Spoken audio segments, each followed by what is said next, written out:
NLWN-TV now brings you the In the Dugout show. A look at today's Eau Claire Cavalier game. And now, join us in the dugout. Good afternoon and welcome to today's edition of In the Dugout. Rick Olson here in the NLWN-TV studios, and we're getting ready to bring you all the action of today's Wisconsin Baseball Association regional game as the Eau Claire Cavaliers will play their second tournament game when they take on either the Everest Merchants or the Spring Valley Hawks from Athletic Park in Merrill, Wisconsin. Coming up in this edition of In the Dugout, we'll take a look at how things work in the WBA tournament and see how the Chippewa River Baseball League teams fit in. Also, we'll take a moment to get to know a couple of this season's Cavalier players in two editions of Cavalier Profile.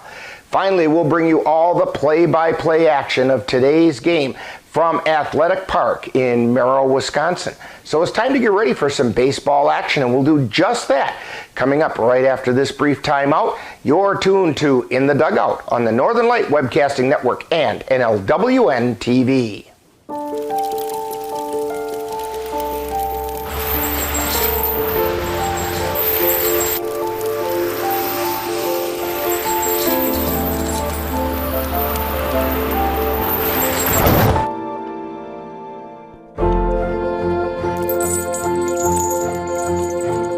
Did you know dragging chains can spark a wildfire? Only you can prevent wildfires. Welcome back to In the Dugout. In a few minutes, the Eau Claire Cavaliers will face off against either the Everest Merchants or the Spring Valley Hawks, whichever team they didn't play last night in the Wisconsin Baseball Association Regional from Athletic Park in Merrill, Wisconsin. In this year's regional tournament for the Wisconsin Baseball Association, 7 of the 10 CRBL teams qualified for tournament play. They're led by CRBL champion Tilden Tigers. Also qualifying are the Osseo Merchants, the Eau Claire Bears, the Chippewa Falls Lumberjacks, the Eau Claire Cavaliers, the Jim Falls Sturgeons, and the Eau Claire Rivermen. Friday night in Game 1 of the Tilden Regional, the Tilden Tigers took on the Rib Lake Osprey. That left them to face the Viroqua Sox. In Game 2 of the Ellsworth Regional, the Eau Claire Rivermen faced the Hudson River Rats, and that left them to take on the Whittlesea Reds. The Osseo Merchants are playing in the Hagen Regional against the Glidden Orioles and the Hagen Knights. In the Marshfield Regional, the Eau Claire Bears take on the Washburn Sharptails and the Marshfield Chaparrals. In Game 1 of the Merrill Regional on Friday night, the Jim Falls Sturgeons faced the Merrill Rangers and then the Hayward Hawks. In the first game yesterday of the River Falls Regional, the Chippewa Falls Lumberjacks faced the La Crescent Cardinals and then the Prescott Pirates. We'll run down the scores of all the games completed during today's Cavalier game. Now, coming up next on In the Dugout, we'll get to know the first of 2 Cavalier players on Cavalier Profile. That follows after this timeout. You're tuned to In the Dugout on the Northern Light Webcasting Network and NLWN-TV. Honey, the kids are antsy. What can we do that will keep all of us entertained and won't break the bank? How about we take them to the Cavaliers game? Tickets are inexpensive, there's popcorn, hot dogs, and other baseball treats, and great baseball action. That's right, Eau Claire Cavalier Baseball, your best choice for affordable family entertainment. Check out the schedule at www.eauclaircavaliers.org. Time now to get to know a Cavalier player on Cavalier Profile. We'll get to know a little better who plays on this year's Eau Claire Cavalier baseball team. And now, Cavalier Profile. Joining us today on Cavalier Profile is Cooper Kapanke. And Cooper, can you fill us in on your role with the Cavaliers? So hopefully this season I can be kind of that middle of the lineup guy playing first or third base and try and drive in some runs, have some extra base hits, and just produce at the plate. So this last spring you played another season at Winona State, and It appears as though you added a little power to your swing. Can you tell us about that? Yeah, so I made a couple tweaks in my swing and put a little more weight on this year, and so I was able to find a little more power than I have in years past. That was good, able to drive in some runs and produce a little bit there, so I was pleased with how the season went and hopefully build on that for next year. Now, what's your most memorable baseball experience? That can either be as a player or as a spectator. I would say probably one of my most memorable baseball experiences was being able to play high school baseball with my brother for the playoffs. That was pretty cool. And yeah, I'd say just sharing the field with him. How about filling us in a little bit about your family and who's going to be watching you at Cavalier games? So I got a lot of family that lives in Eau Claire, actually, that they're pretty consistent with coming to the Eau Claire Cavs games. So I'd say it's usually a given every afternoon or night that I have a bunch of grandparents and parents up in the stands right behind home plate watching. So pretty special. I seem to recall last season you also had some four-legged spectators coming along. Are they going to be there this year? Yeah, our family has 3 dogs that are pretty loud and crazy that are usually coming to games, so you can expect to see a handful of those dogs at some games. Now we're going to throw some rapid fire questions at you. Let's do it. Pie, ice cream, cake, or cookies? Cookies. Which kind? Probably sugar cookies. Okay. Frosted or unfrosted? Frosted. Okay. Your favorite color and why? I'd probably say purple. Probably just because my high school is purple, college is purple, and I've always just liked the color. Okay. Now, if you could have a superpower, what would it be? I would probably say fly or super strength. Okay, either one of those would work, or maybe you'd have them both and you could fly like Superman did. And yeah, that's pretty cool. Okay, so if you have a superpower like that, you got to have a superhero name to go with it. What do you think it would be? So if I had superhuman strength, probably say my name would be like Coop Daddy or something like that. Okay, Coop Daddy. All right. Yeah. Either that or you've got a music career ahead of you. Something like that. It worked. All right, your favorite Major League Baseball team as you were growing up? Milwaukee Brewers. And was there a Brewers player that you kind of emulated your play after? Growing up, I was always a big Andrew McCutchen guy. Loved him. Yeah. All right. Great. Your favorite TV show or movie as you were growing up? Oh, that's a tough one. I would say, what's a good movie show? I'm blanking right now. I'd probably say like The League's good, Friends, Blue Mountain State, some of those. I'm not a huge TV watcher. Okay, that's fine. We're talking with Cooper Kapanke on Cavalier Profile. And Cooper, when you're not playing baseball, where are we going to find you? Probably with my buddies out on the water or just hanging out watching baseball. And when people come to Cavalier games, where are they going to find you? So they're going to find me playing third base or first base usually, and I'm usually pretty social, so I'll be talking to people on the fence line too. So okay. Yeah, okay. We want to thank Cooper Kapanke for joining us today on Cavalier Profile. Coming up next, more in the dugout. This has been Cavalier Profile, where we get to know a little better who plays on the Cavalier baseball team. Stay tuned, more in the dugout coming right up. It happens to everyone eventually. Your computer goes on the fritz. Fear not, Sladen's Technology Services can help. When your computer decides to not cooperate, it can be very frustrating. Let Sladen's Technology Services keep you from wanting to drive your computer right off a cliff. Sladen's Technology Services supports business of all sizes. They offer assistance with managed anti-malware, encrypted email, fast tech support, data backup, and recovery, and more. Call Sladen's Technology Services at 715-864-2833 and get the IT help you desire. Sladen's Technology Services is the official IT service for the Northern Light Webcasting Network. Welcome back to In the Dugout, as we're getting ready to bring you all the action of today's WBA regional tournament game for the Eau Claire Cavaliers. These WBA regional tournaments are divided into 6 regions with 2 pools in each region. The winner of each regional pool will advance to the WBA state tournament to be held next weekend. The pool winners are then reseeded prior to the state tournament, and those 12 teams are divided into 4 state pools. The state pool play takes place in 4 locations: Sparta, Coon Valley, Viroqua, and Onalaska. The 4 pool winners will meet in the state semifinals on Sunday, August 21st in Onalaska. The winners of the 2 semifinal games will face off at 4 p.m. on Sunday the 21st in Onalaska for the 2022 WBA State Championship.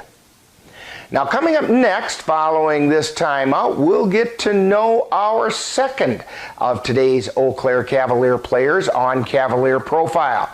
You're tuned to In the Dugout on the Northern Light Webcasting Network and NLWN-TV. Stand is precise, no margin for error. Dare to forget that. Dare to have fun with it. Get weird with it. Dare to send those old STEM theories flying past the neighbor's house into outer space. Dare to program something internet-breaking, record-breaking. Dare to blow their minds. Dare to learn the difference between sedimentary and metamorphic rock. Go find those rocks. Dare to keep daring. Dare to STEM. Check out She Can STEM to get started. Time now to get to know a Cavalier player on Cavalier Profile. We'll get to know a little better who plays on this year's Eau Claire Cavalier baseball team. And now, Cavalier Profile. Today on Cavalier Profile, we're talking with Campbell Kapanke. Don't confuse him with Cooper because he's got a lot to prove. That might be younger, but he's not necessarily the little brother. Campbell, can you fill us in on your role with the Cavaliers? Just filling spots in the outfield and just try to fill my role in the lineup. Just wherever they put me, just driving some runs and help win. Now, you had a pretty interesting experience in your very first at-bat with the Cavaliers. You want to talk about that? Yeah, and it was kind of went by at a flash. I didn't get any at-bats for my college season, so it was my first at-bat all year, but yeah, it was a great experience, a full count home run. It was a good time. Now, when we talked with your brother, we talked a little bit about he's added some power to his swing.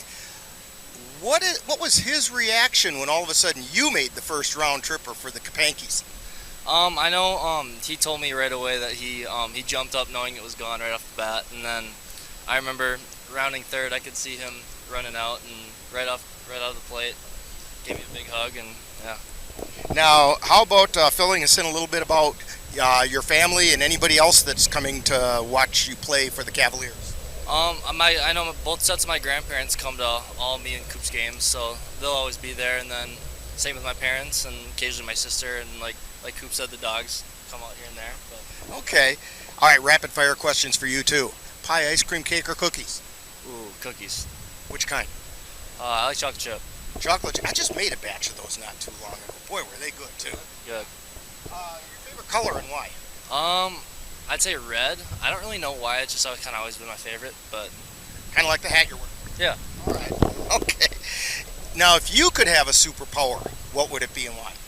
I would say ideal one would be speed, but I also like strength too. Okay. Now, if you have speed and strength as a superpower, you have to have a superhero name to go with it. What do you think that would be? During high school, one of my teammates always called me Kapank the Tank, so that'd be good for strength. Yeah, I was going to say, the tanks aren't real fast, but they do have a lot of strength. For sure, yeah. Okay. Major leaguer who most inspired you as you were growing up? Carlos Gomez. Okay, so I'm assuming then you're probably a Brewers fan. Yep. Okay, really good. Favorite TV show or movie? I'm a big Office fan. Okay, all right. We're talking with Campbell Kapanke today on Cavalier Profile. And Campbell, when you're not playing baseball, what are we going to find you doing? I'll be either with my friends or my family. Okay. All right. And when people watch Cavalier games, where are they going to find you? Somewhere in the outfield or just chilling around the dugout. But. Okay. We want to thank Campbell Kapanke for joining us today on Cavalier Profile. Coming up next, more In the Dugout. This has been Cavalier Profile, where we get to know a little better who plays on the Cavalier baseball team. Stay tuned, more In the Dugout coming right up. I want to eat apples and bananas. I need to eat apples and bananas. Why can't I eat apples and bananas? Support the Feeding America nationwide network of food banks to help provide meals to those in need. Join us at feedingamerica.org. Welcome back to In the Dugout.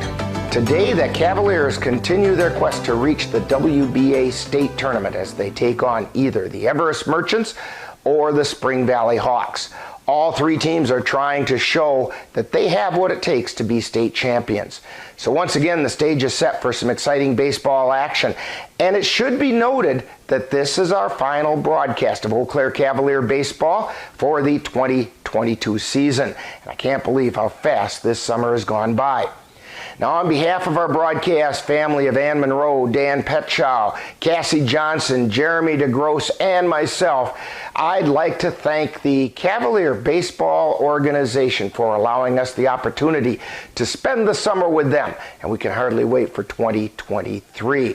I would also like to give a very special thanks to the sponsors who have made it possible for us to bring you Cavalier Baseball. We thank you from the bottom of our hearts.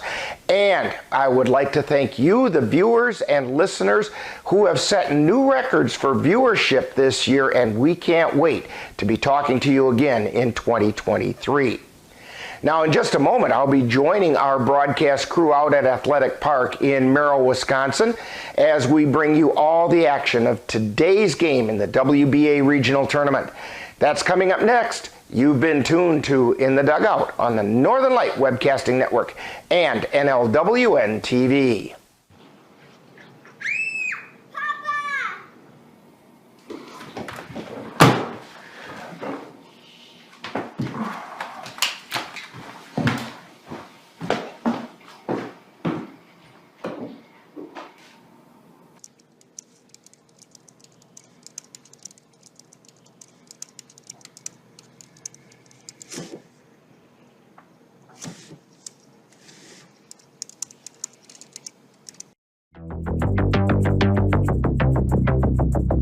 You've been watching the In the Dugout show with a look at today's Eau Claire Cavalier game. This has been a presentation of NLWN-TV. Stay tuned. Coming up next is live Eau Claire Cavalier baseball. Being prepared is a part of who you are, but it's especially important in the case of a disaster. Be informed about possible emergencies in your area. Make a plan that covers where you go in an emergency. Build a kit with the things you need to survive. There's no one more capable of planning for your situation than you. Start your plan today. Go to ready.gov/myplan. Eau Claire Cavalier baseball is on the air. The Northern Light Webcasting Network and NLWN-TV proudly brings you today's Eau Claire Cavalier game.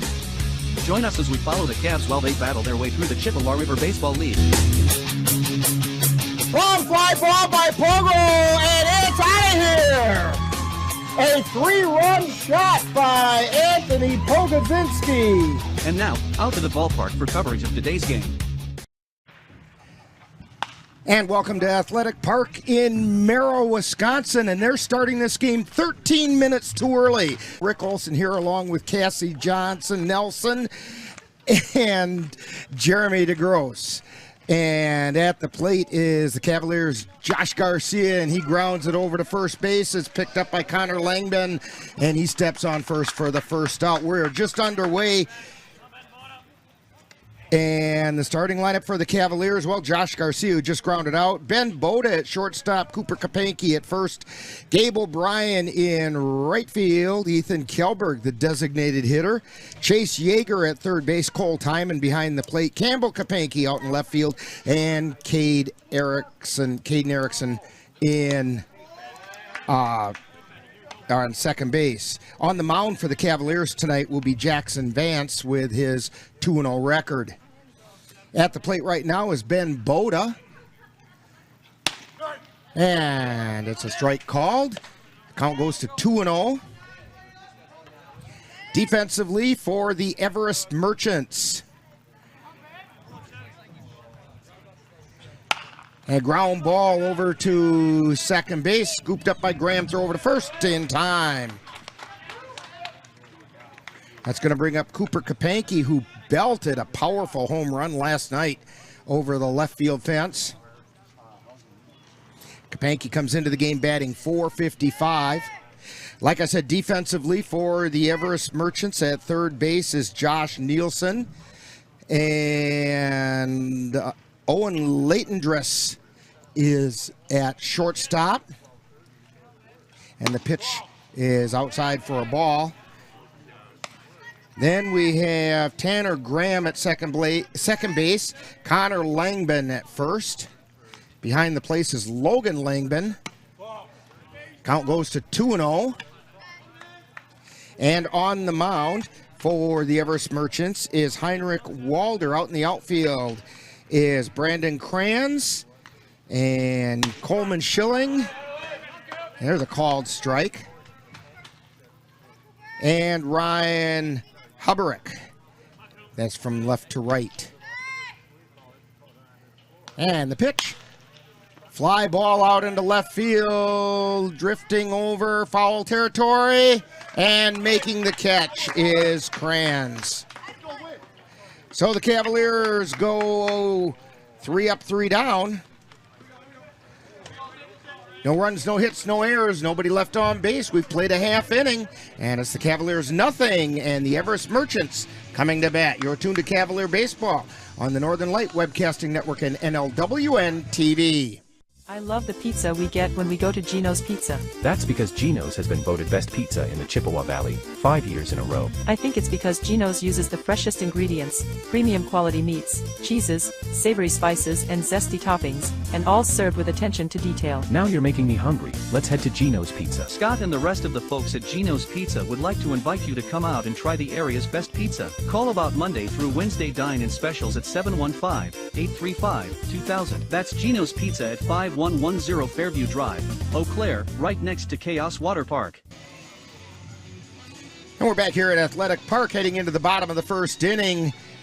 By the way, our Gino's player of the game is the leadoff hitter, Josh Garcia. He grounded to first his first time up, but he'll have some more chances because if you mention Josh Garcia's name tomorrow, if you go out to Gino's, then you get a free soft drink, and if he manages to get an extra base hit today, you will get a free appetizer. Just like last night's Gino's player of the game did. Batting order for the Everest Merchants, leading off the second baseman Tanner Graham, batting second the shortstop Owen Leitendress. Then batting third the right fielder Ryan Huberick. Batting fourth the third baseman Josh Nielsen. Batting fifth the catcher Logan Langben. Batting sixth the third baseman that's the left fielder Brandon Kranz. Batting seventh the center fielder Coleman Schilling. Batting eighth the first baseman Connor Langben. And batting ninth the designated hitter Matt Witter. Jackson Vance on the mound for the Cavaliers.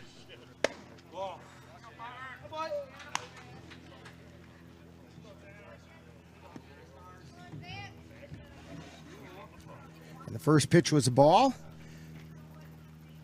Vance fires. And that's a strike called. 1 ball, 1 strike.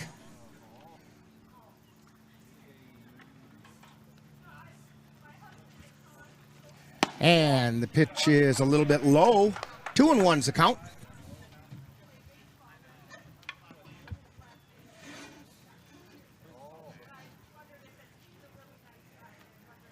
Jackson Vance into the wind and the pitch. Foul back into the screen. Counts even at 2-2.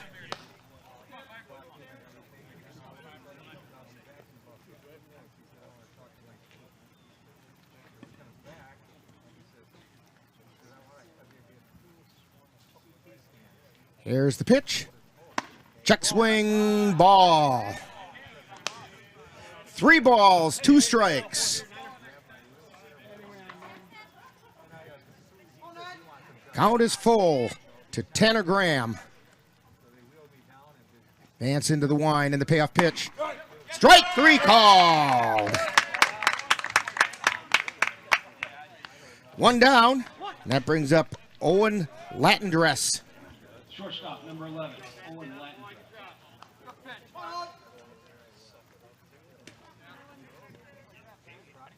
It's Latendress. Latendress is how they're telling us it's supposed to be pronounced. Swing and foul tipped off the chest protector of Cole Timon.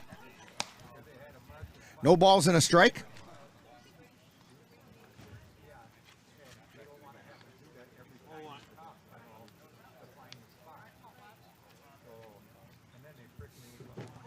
And the pitch. Strike called inside third of the plate, right at the belt.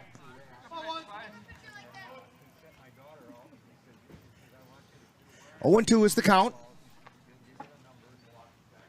Jackson Vance with the pitch. Swing and a miss for strike 3.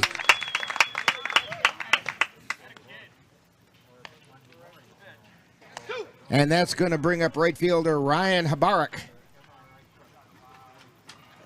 Number 20, Ryan Hubacek.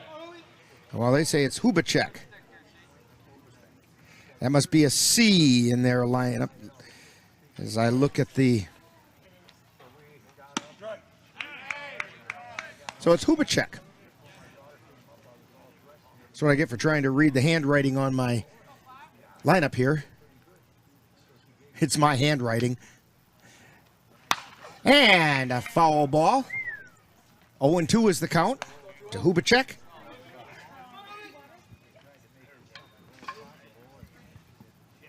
Jeremy's going, that was heading for your car. He's waiting to celebrate my car getting hit by a ball. And it's fouled off.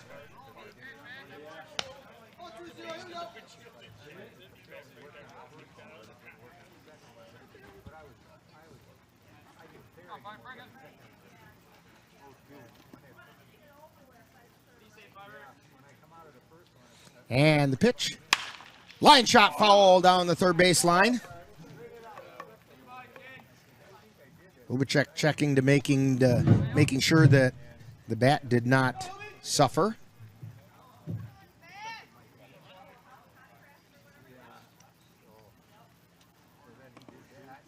The Everest Merchants coming into this game with a record of 19-2. Here's the pitch, fouled straight back. Count remains 0-2.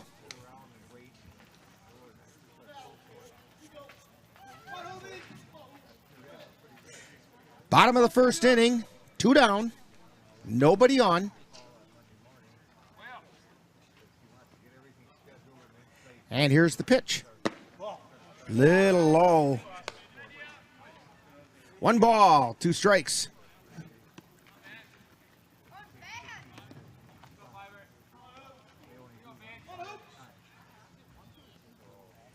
And the 1-2 pitch. Line shot out into left field, base hit. And Hubacek is at first base. So that'll bring up Josh Nielsen. Third baseman, number 27, Josh Nielsen.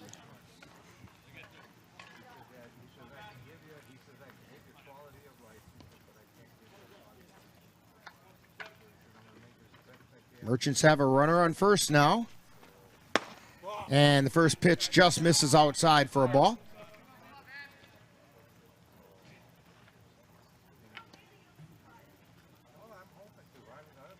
One ball, no strikes. And the pitch. That's high for ball 2.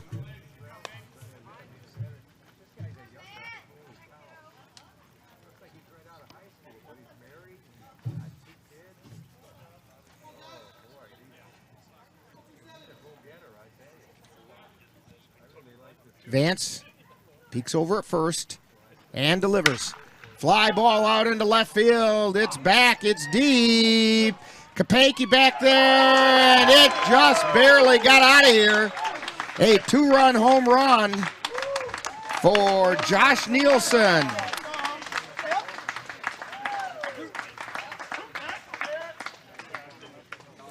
Giving the Everest Merchants a 2-0 lead.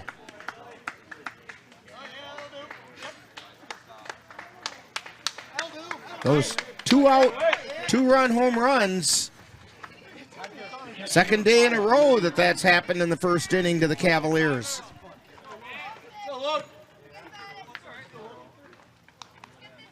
Hopefully today it won't be the difference in the game as it was last night.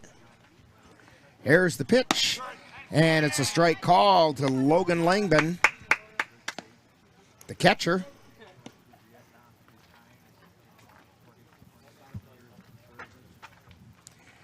And that one's a little bit short, bounces off the dirt.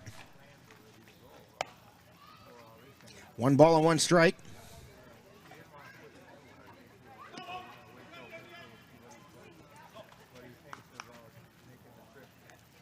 Vance delivers, foul back. 1-2 is the count.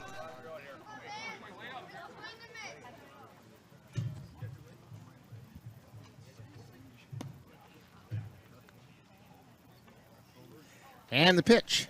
Swing and a miss for strike 3. And a soft throw down to first to complete the strikeout.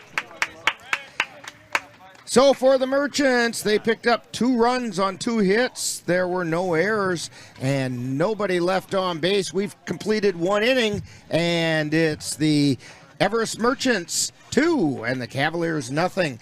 You're tuned to Cavalier Baseball on the Northern Light Webcasting Network and NLWN-TV. To get your lawn or garden to perform like you want, you first need to know about your soil. That's where Midwest Environmental Consultants can help. Their soil testing service can give you a complete rundown on your soil's nutrition and health. They test for nitrogen levels, phosphorus, potash, micronutrients, minerals, pH, and organic matter. Let Midwest Environmental Consultants put you in control of your soil's health. Call Midwest Environmental Consultants at 715-586-1302. That's Midwest Environmental Consultants, soil testers for the Chippewa Valley. And we're back here at Athletic Park in Merrill. We do have quite a number of scores in regional play that involve CRBL teams. In the Ellsworth Regional, the Eau Claire Rivermen were playing in that regional. They lost their first game 3-0, but then won their second game 9-6. So whether they get to state or not will be determined by the game between the Hudson River Rats and the Whittlesea Reds. In the Hagen Regional, it was the Osseo Merchants defeating the Glidden Orioles 19-1, but then they dropped a game to the Hagen Knights 3-0, and that means Hagen is heading off to state. Leading off for the Cavaliers in the top of the second inning is right fielder Gabe O'Brien. O'Brien comes in batting .357. And the pitch is inside. In the Marshfield Regionals, the Eau Claire Bears are in that regional. They won the first game against the Marshfield Chaparrals 13-3. Here's the pitch. It's a little bit low. 2-0 to Gabe O'Brien. And at last word, they were trailing the Washburn Sharptails 1-0. And that's a called strike at the knees.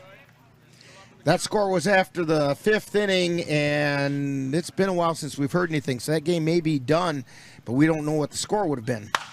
And we have a fly ball to right field. O'Brien sends it and drifting back, and making the catch is Hubacek.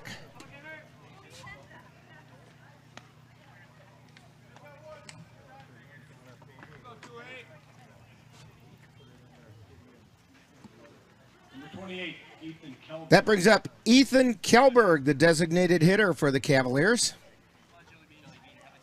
Walder pitching from the stretch, delivers a strike.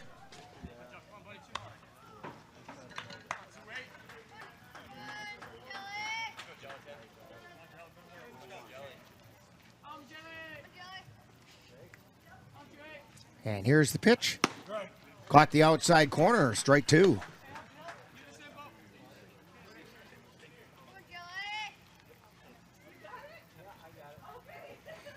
Heinrich Walter throws it low for a ball.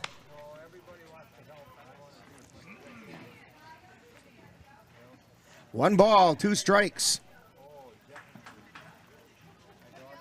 And the pitch.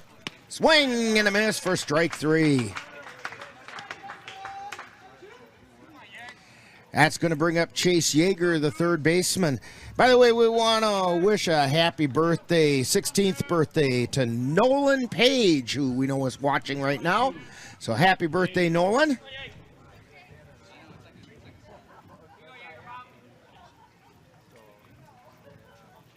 Here's the pitch. Foul back.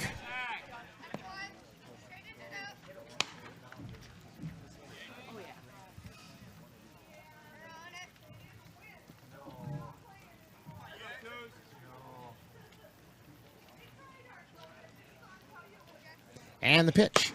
That's high for a ball. 1 ball and 1 strike to Chase Yeager.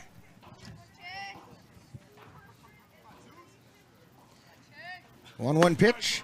That's a called strike.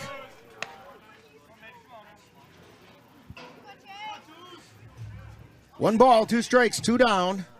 We're in the top of the second inning. And the 1-2 pitch. Foul back into the screen.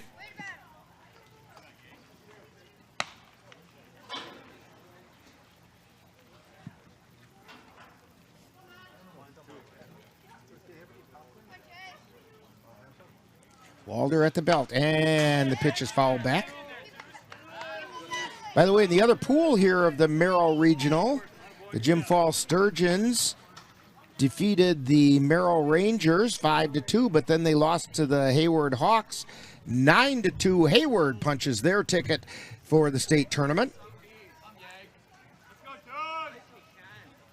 Here's the pitch. That was outside for a ball. Counts even at 2-2. And at the River Falls Regional, the Chippewa Falls Lumberjacks defeated the La Crescent Cards 10-8 yesterday. Check swing. And he did not go around. It's 3 balls, 2 strikes to Chase Yeager with a smile on his face. He knows he got a bit of a reprieve on that one.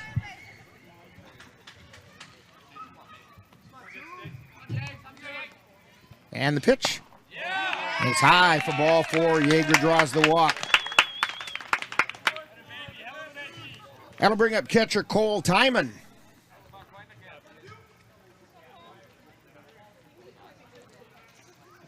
As we were saying, the Chippewa Falls Lumberjacks defeated the Crescent Cardinals 10-8, and then today they're taking on the Prescott Pirates. Don't have a score on that one yet.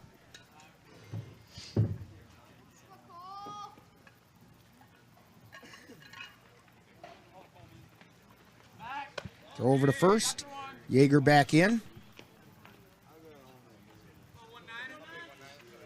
And in the Tilden Regional, Tilden Tigers beat the Rib Lake Osprey 12-2. And then today they're taking on the Viroqua Sox. And there's a strike called.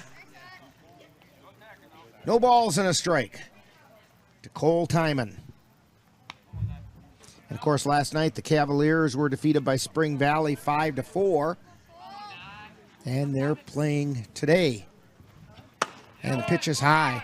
And there are some configurations that aren't so out of this world that the Cavs can still make it to the state tournament.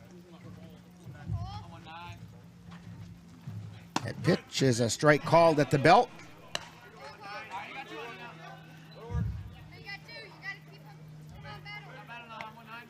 Walder looks in for the sign. Goes to the belt. And the pitch. That's high for a ball. 2 balls, 2 strikes. 2 down, 1 on. Yeager at first. He takes his lead. And the pitch swung on and missed for strike 3, and that'll do it. Cavaliers go down in the second inning with no runs, no hits, no errors, 1 left on base.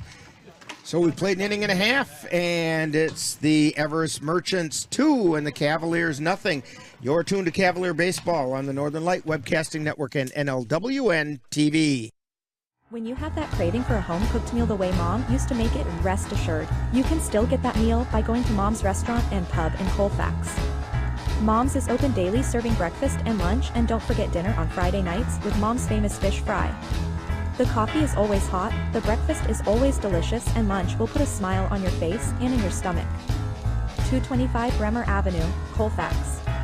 Call 715-962-4617. That's Mom's Restaurant and Pub.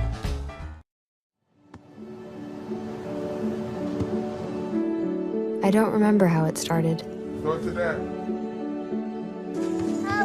Our back and forth. It always came back. Dad!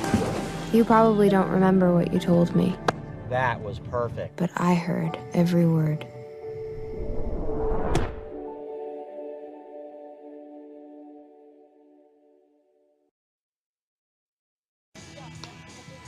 And we're back.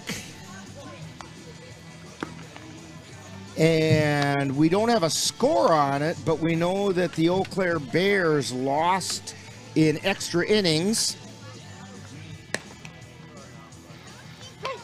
So we're just waiting on the Lumberjacks against the Prescott Pirates and Tilden against the Viroqua Sox. And leading off the bottom of the second inning for the Everest Merchants is Brandon Kranz, the left fielder.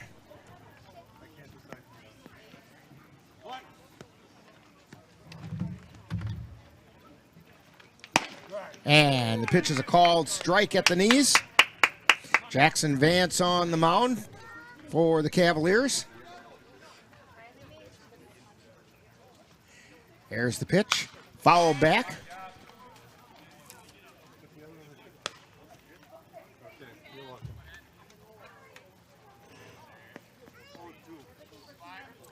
No balls, 2 strikes. And the pitch. Fouled back.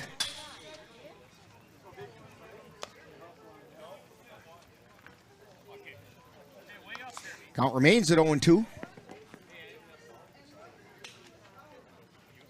There's the wind and the 0-2 pitch. A little low for ball 1.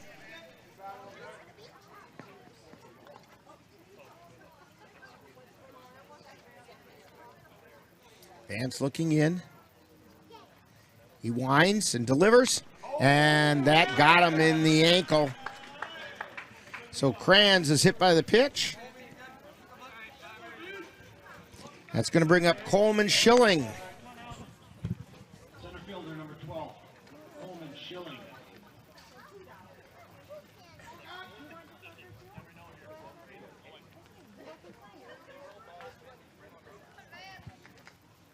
Schilling's the center fielder. Now we have a runner on first with nobody out. Schilling lays down a bunt down the first baseline. Vance picks it up, fires to first in time. And the sacrifice is completed.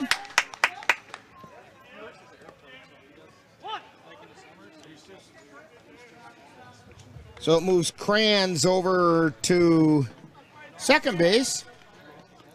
And it brings up Connor Langben, the first baseman.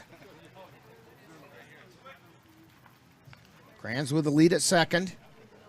Vance delivers. Strike call. Ball gets away from Timon, but he chases it down, and nothing exciting happening on the bases on that one.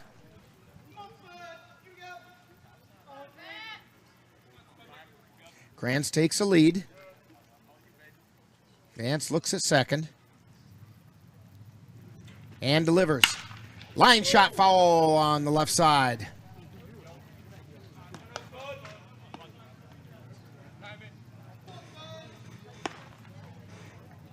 Connor Langman spanked that one, the left-handed hitter going the opposite direction.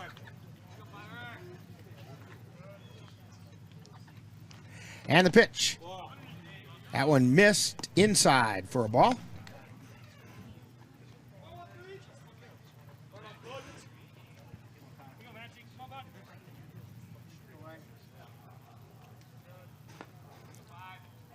Vance looks over at second. And the pitch. And it's a strike called.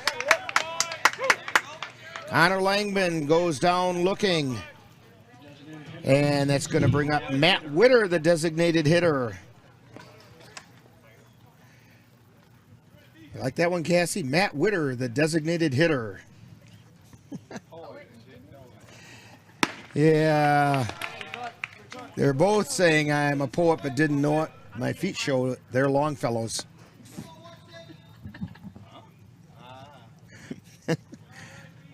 It's got Jeremy thinking over there. Pitch is a little bit low. Counts 1-1 to Matt Witter.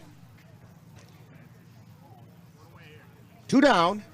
Runner on second and Brandon Kranz. And the pitch. Oh, that was close. Just missed inside. 2 balls and a strike to the left-handed hitter.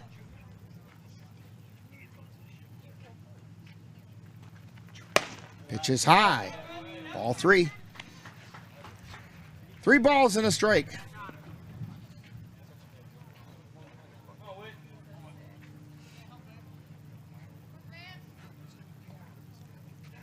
Jackson Vance delivers. Swing and a miss. Strike 2.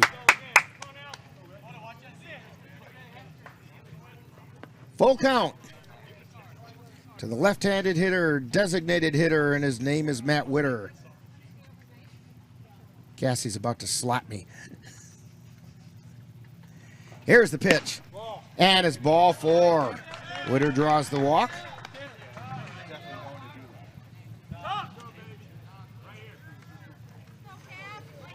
Two down, 2 on. Takes us back to the top of the order. Tanner Graham, who struck out looking his first time up.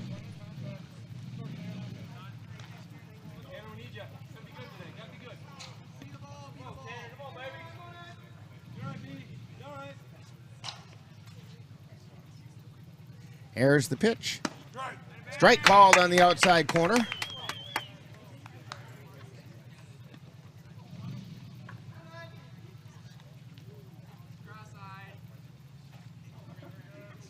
Vance looks over at second.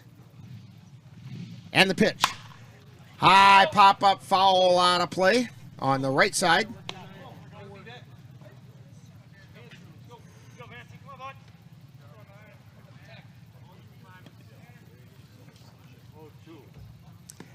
No balls, 2 strikes. And the pitch, swing and a miss for strike 3. And the throw over to first in time.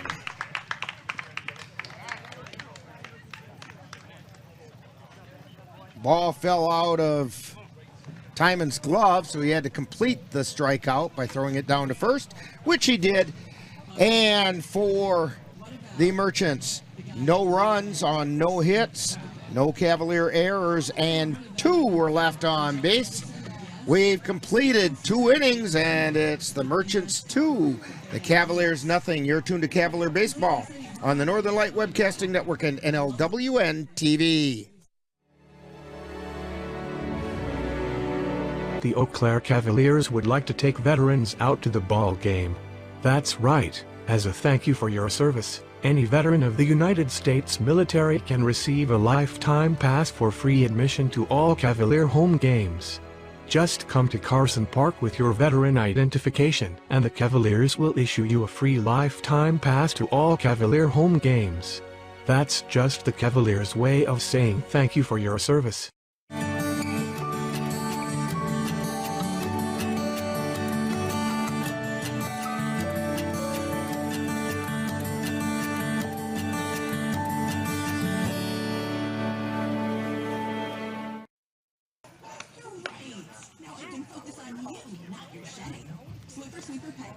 And we're back here at Athletic Park.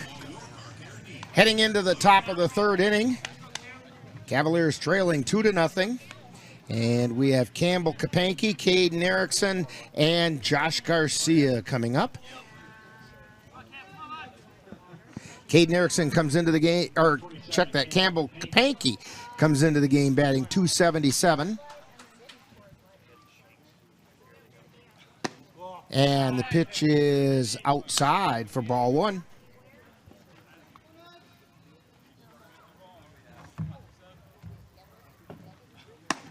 And a called strike at the belt. Heinrich Walder on the mound. Here's the 1-1 pitch, and it's a ground ball over to second, scooped up by Graham. Throw over to Langben at first, in time for the out. That'll bring up Caden Erickson, batting .309. Now batting number 6, Caden Erickson.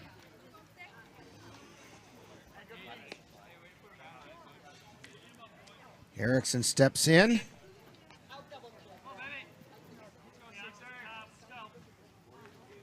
And the pitch.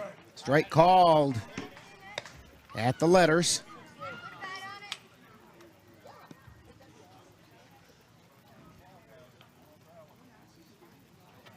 And the pitch. Foul back.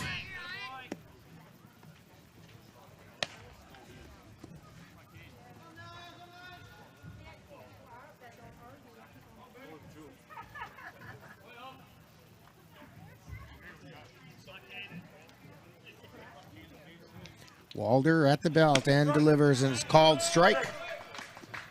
And Erickson goes down looking. That brings up our Geno's player of the game, Josh Garcia, who grounded to first his first time up. He came into the game batting .359. Remember, you mentioned Josh Garcia's name tomorrow when you go out to Geno's. You get a free soft drink. Here's the pitch. Fly ball out into center field. It could fall in. It does. And Garcia checks in at first with a base hit. That's going to bring up Ben Boda. Boda grounded to second in his first at bat.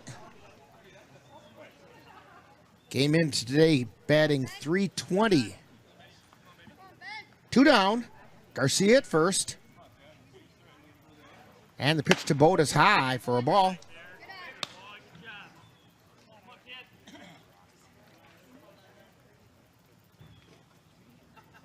Throw over to first. And back in plenty of time is Garcia.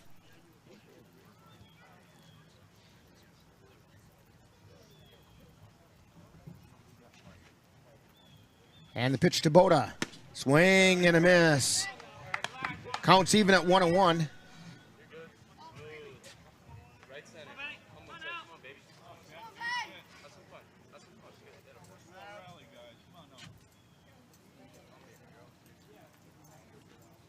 Walder at the belt, and the pitch, swing and a miss, strike 2.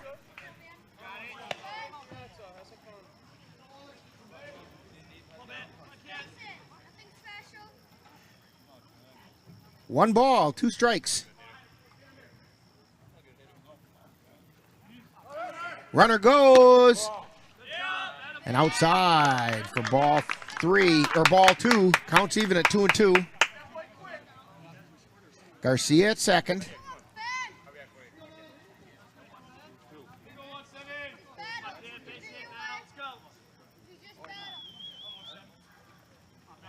And the pitch. Strike called. And Boda goes down looking, and that'll do it for the Cavaliers. No runs, 1 hit, no errors, 1 left. We've played 2.5. And it's the Everest Merchants 2 and the Cavaliers nothing. You're tuned to Cavalier Baseball on the Northern Light Webcasting Network at NLWN-TV. Muldoon's Menswear, we're the well-dressed men of the Chippewa Valley shop. Whether you're looking for the big day you have coming up, or simply want to look great for a casual night out, Muldoon's is your stop. Let John or one of the other fine staff help you find just what you're looking for, and they'll make sure it looks great on you. What tops off the well-dressed man? One of Muldoon's well-made hats. Whether it's shirts, pants, suits, formal attire, or accessories, and did we say hats, Muldoon's has it for you. That's Muldoon's Menswear, 1506 South Hastings Way in Eau Claire. Jason, let's go see your room.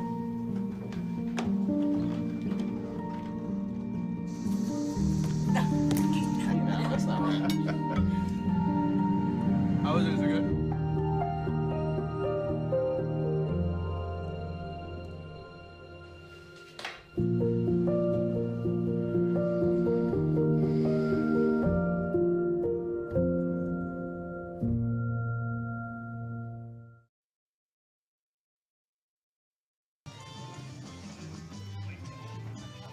Back here at Athletic Park in Merrill, Wisconsin.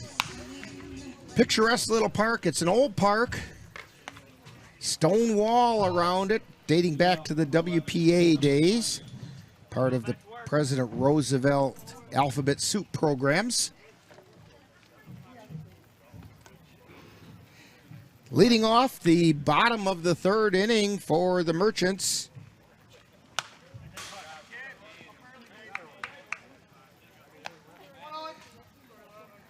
Owen Lottendries.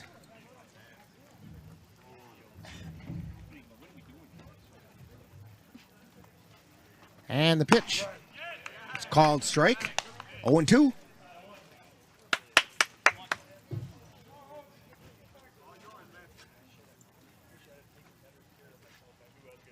There's the pitch. Swing and a miss for strike 3. That's the second time he's gone down swinging. That brings up Ryan Hubacek. Number 20, Ryan Hubacek. Or Hubacek. Put the accent on the wrong syllable.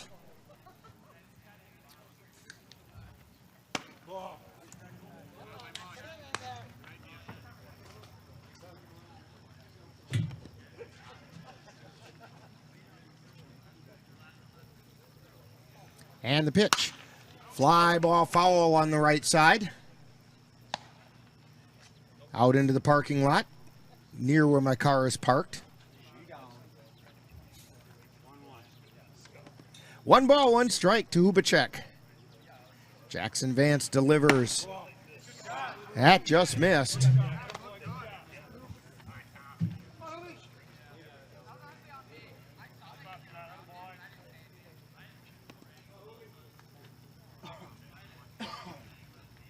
And the pitch. Foul back. 2 balls, 2 strikes.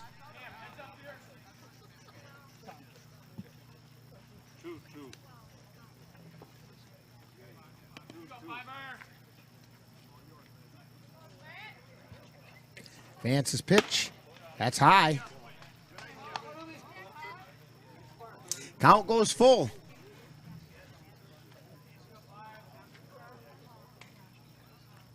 To Ryan Hubacek, the right fielder.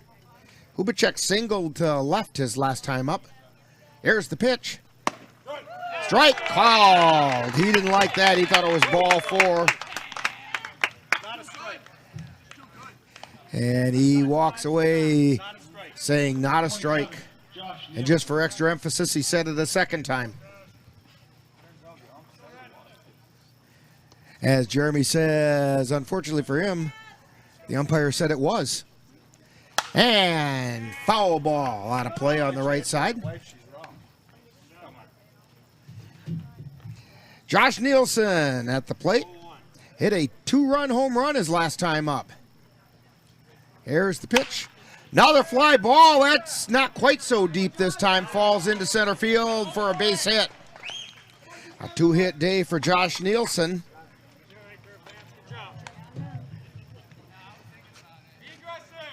That'll bring up Logan Langben.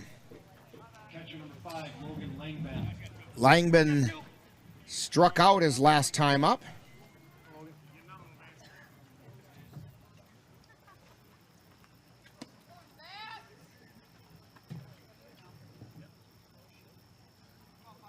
Vance at the belt and delivers.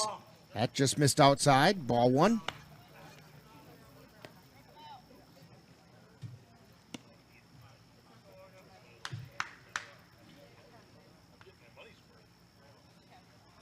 And the pitch.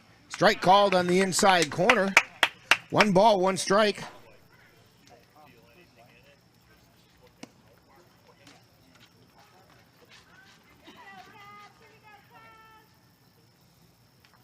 And the pitch. Fouled away on the right side. Off the roof of the restrooms over there.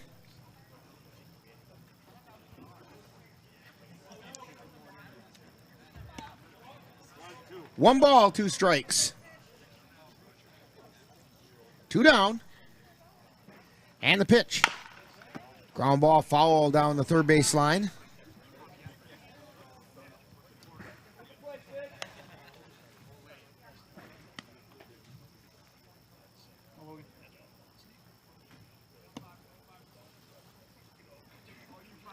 Vance back on the rubber.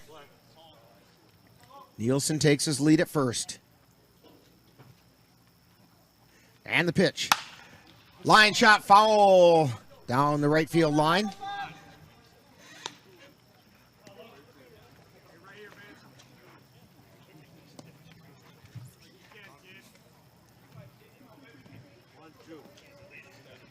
One ball and two strikes, two down. And the pitch. Just missed inside, throw down to second. And the ball gets away from Erickson.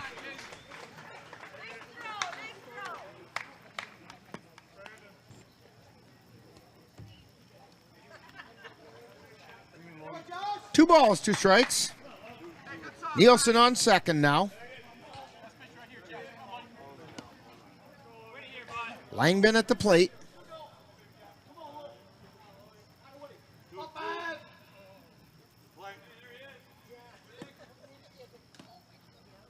Vance takes a look over at second. And the 2-2 pitch. That's in the dirt for ball three.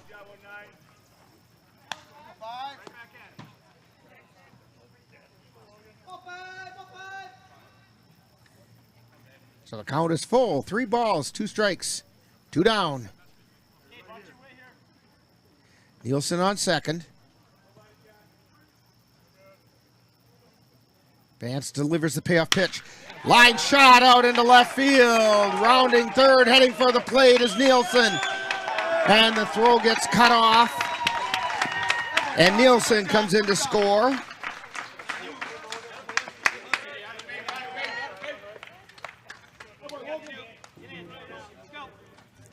That's going to bring up Brandon Kranz. Kranz was hit by a pitch in his first plate appearance. That run makes it 3-0 for the Merchants.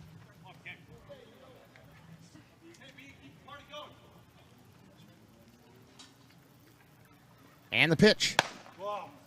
That's just a little bit high. Just above the letters.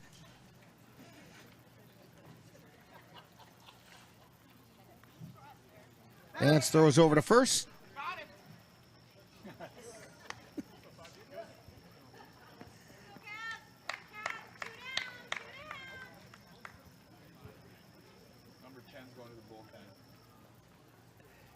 And we have a strike called over the inside corner. Austin Getch heading down to the bullpen to warm up for the Cavaliers.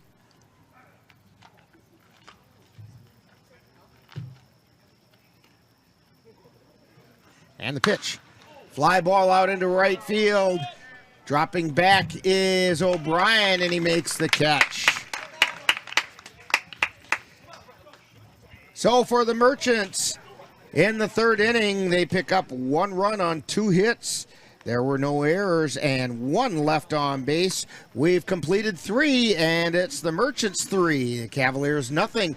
You're tuned to Cavalier Baseball on the Northern Light Webcasting Network and NLWN-TV. Royal Credit Union's low rates and flexible terms on auto loans can help keep your payments low. Get a great rate on your next car or truck purchase, or refinance an existing vehicle with an auto loan from Royal Credit Union. Royal also offers loans for buying or refinancing boats, UTVs, and other vehicles. Royal Credit Union wants to help keep your payments low. Check rates and apply for a Royal Credit Union vehicle loan online at rcu.org/autorate. Subject to credit approval. My Shiro doesn't always wear a cape, but she always has time for a hug, a smile, for going the extra mile. My Shiro stretches every dollar, puts in long hours, puts others first. But now it's your time, Mom. When you're ready to retire, we want you to be able to enjoy it. It's time to start saving now. A free 3-minute online chat can give you the personalized tips you need to start boosting your retirement savings today. Visit aceyourretirement.org. Amazing selection and service. MC Contractors choose Carpet City, Wisconsin's largest. Heading into the top of the fourth inning in the WBA regional playoffs, or regional tournament here from Merrill, Wisconsin. Cavaliers taking on the Everest Merchants. And leading off the top of the fourth for the Cavaliers is Cooper Kapanke. He fouled out to left field, a long fly foul ball that was caught. And the pitch is outside.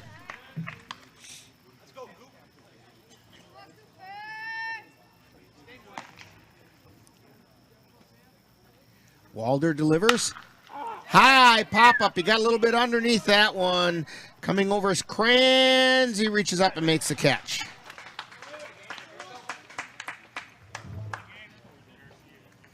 So that's one down. Brings up Gabe O'Brien. O'Brien flew out to right field his last time up. Oh, they're making fresh popcorn down there, and you can sure smell it. We're right above the concession stand here. And everything they're making drifts up this way.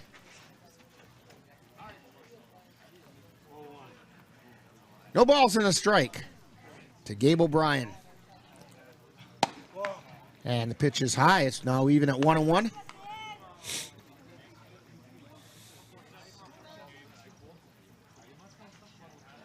And the pitch. Swing and a miss. 1 ball, 2 strikes.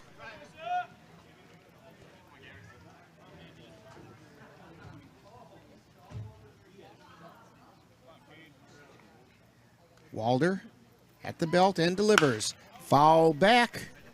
Count remains 1-2.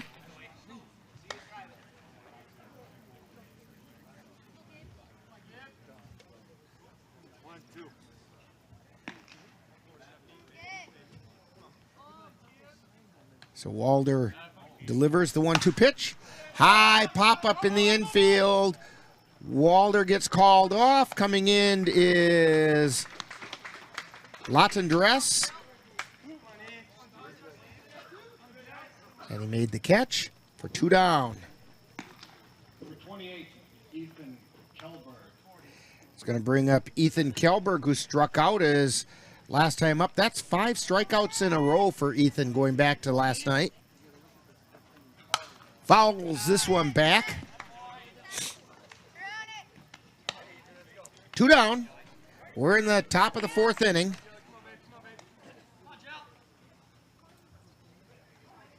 And the pitch. And it's fouled back again. That one went through a gap in the netting and shot right over the head of some fans on the end of the deck here. And a ground ball knocked down by the third baseman. Throw over to first. And Kelberg beats it out.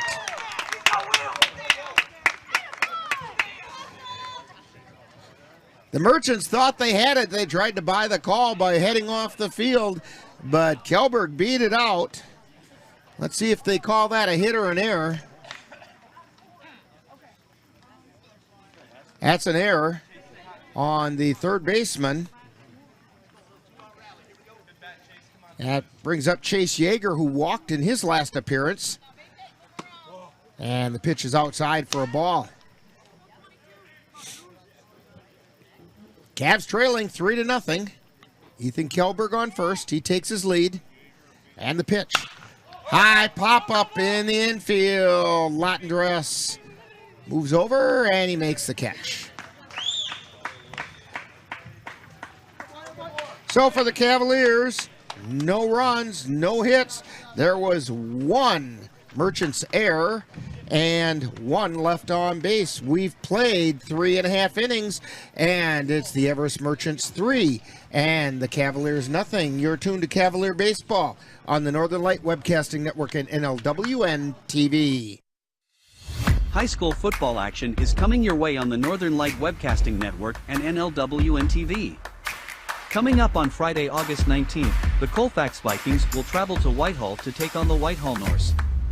Coverage begins at 6:40 p.m. with Viking pregame. That's live Colfax Viking football on Friday, August 19th, on the Northern Light Webcasting Network and NLWN-TV.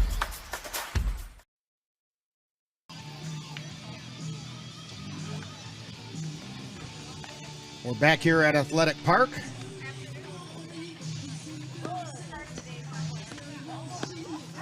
Where the Cavaliers are trailing 3-0 as we head into the bottom of the fourth inning.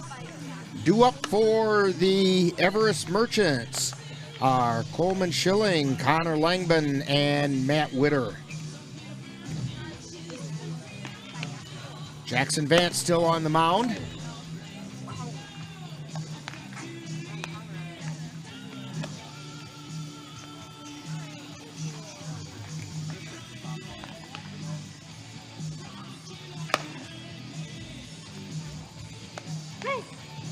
So the Merchants, 3 runs, 4 hits. They've committed 1 error so far. Cavaliers, no runs. They've only made 1 hit, and they have not committed an error yet.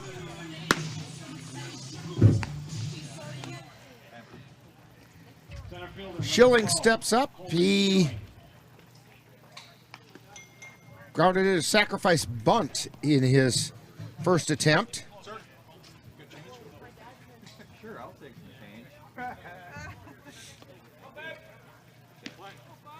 Jackson Vance goes into his wind and the motion pitch. Swing and a miss for strike 1. Center fielder Coleman Schilling. I gotta get the score. And the pitch. That's a little bit low for a ball. Sorry. I'll get it back in a second. 1 ball, 1 strike. The 1-1 pitch.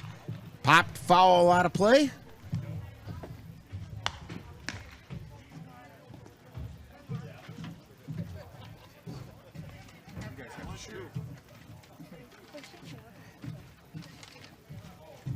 And the pitch. That one's in the dirt.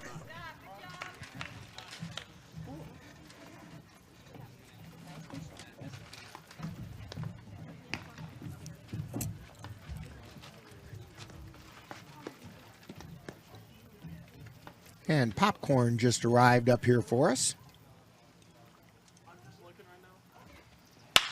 And a ground ball scooped up at third, and the throw over to first. And they got him! A bang-bang play at first, and they got him. Yeager made the scoop and got it over to Kapanke. And it's a 5-3 on the putout.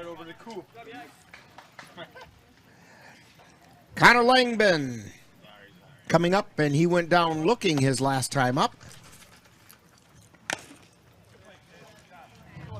Foul tip for strike 1.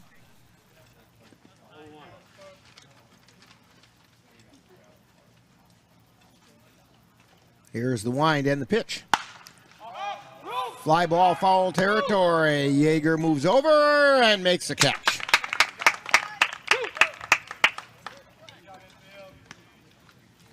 That brings up Matt Witter. And Witter walked in his last appearance.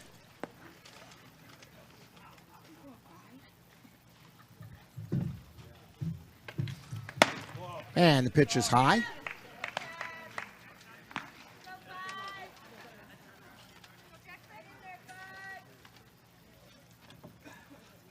Here's the pitch. It's outside for ball 2. Come on, Jackson.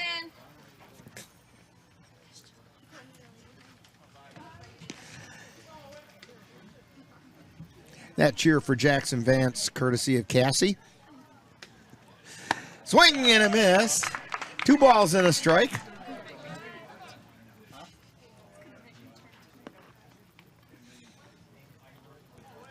Cassie's face right now is about as red as the Cavalier hats. Strike right down the middle of Water Street on that one. 2 balls, 2 strikes, 2 down.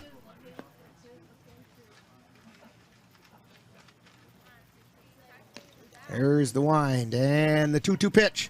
Swing and a miss for strike 3. 3 up, 3 down for the Everest Merchants. No runs, no hits, no errors, nobody left on base. We've completed 4, and it's the Merchants 3, Cavaliers nothing. You're tuned to Cavalier Baseball on the Northern Light Webcasting Network and NLWN-TV. If you've been admiring the freshly groomed look of a baseball field, or the stunning appearance of a golf course, remember you too can have a lawn with the same beauty by simply calling Midwest Environmental Consultants. Their professional lawn care experts can bring your lawn to its full beauty and appearance. Call Midwest Environmental Consultants at 715-586-1302. Let Midwest Environmental Consultants help make your lawn the showplace of the neighborhood. Meet the scan, a simple procedure whose mission is to detect lung cancer early.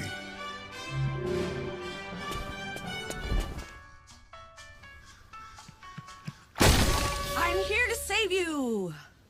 But I feel fine. That's great, but you may still be at high risk for lung cancer.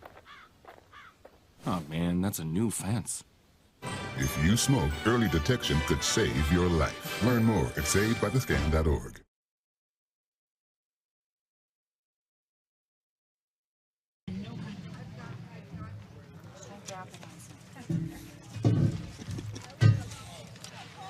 And we're back here at Athletic Park, leading off the top of the 5th inning for the Cavaliers, who need to get a little something going here.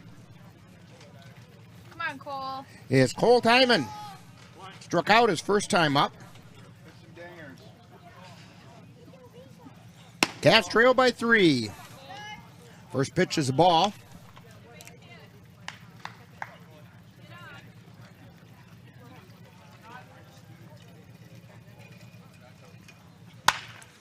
And a soft liner caught by the second baseman, Graham. And that's the first out.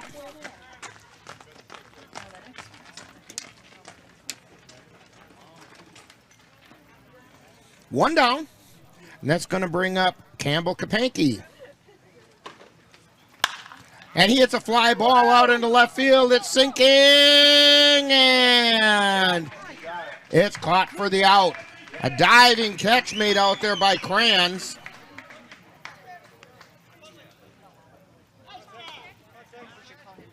Number 6, Caden Erickson. And that's going to bring up Caden Erickson.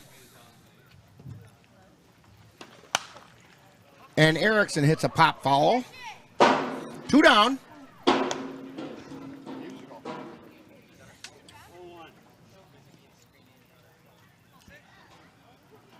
Erickson struck out his last time up. Pitches outside for ball. 1-1's the count.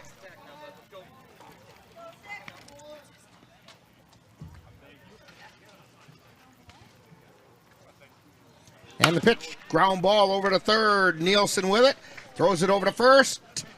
Little bit wide, but stepping on the bag is Connor Langben, and they get Erickson. He grounds out 5-3. So a quick 3 up, 3 down for the Cavaliers. No runs, no hits, no errors, and nobody left on. We've played 4.5, and it's still the Merchants 3 and the Cavaliers nothing. You're tuned to Cavalier Baseball on the Northern Light Webcasting Network and NLWN-TV. Mom's Restaurant and Pub in Colfax has just what you need when you have that craving for a home-cooked meal the way Mom used to make it. Mom's is open from 7 a.m. to 3 p.m. daily and until 9 on Fridays with a complete breakfast menu. Lunch includes sandwiches, salads, wraps, and burgers, along with Mom's comfort food favorites, and don't forget dinner on Fridays with Mom's famous fish fry. The coffee always hot, the breakfast always delicious, and lunch puts a smile on your face. 225 Bremer Avenue, Colfax. Call 715-962-4617. That's Mom's Restaurant and Pub in Colfax. Last week, Brandon met a girl on a dating app. One day after work, he finally found the courage to ask her out. No answer. He started to panic. Was he being too pushy? Maybe it was too... Hey, sorry I didn't respond. I was driving. I would love to go on a date. How does tonight sound? Brandon tried to play it cool, but inside he knew a girl so smart, so responsible, she must be a keeper.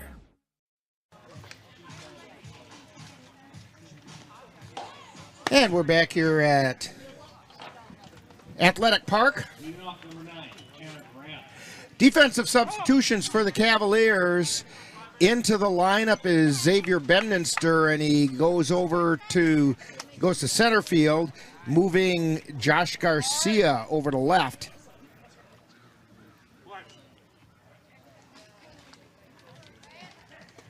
Vance still on the mound, and the first pitch is a ball to Tanner Graham, who has struck out twice. First time looking, second time swinging.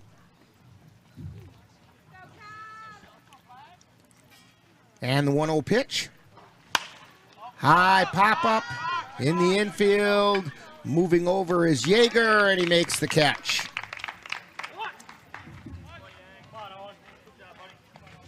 That's going to bring up Latandras. Get the vowel correct there. Owen Latandras.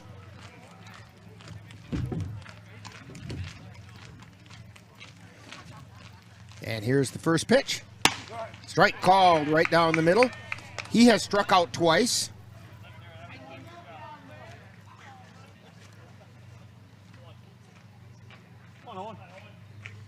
Here's the wind in the pitch. That was a little bit low for a ball.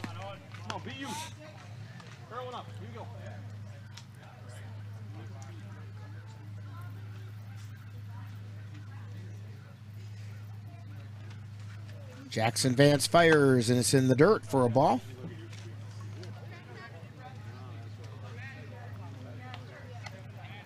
Bounced off the dirt against the umpire.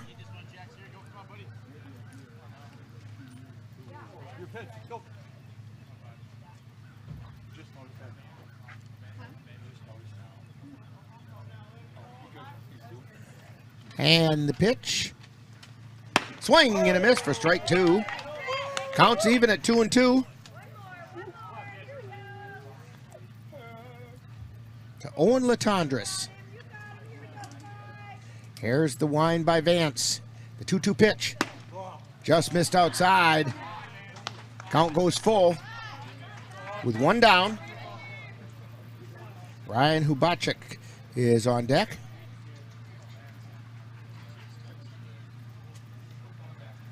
And the pitch. Foul ball on the left side. Count remains 3-2.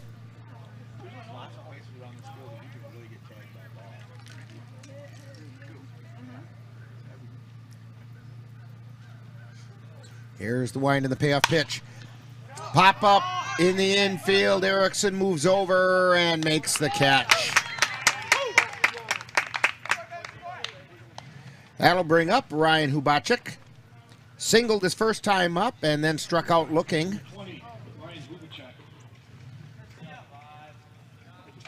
Hubachek. Still getting the accent on the wrong syllable.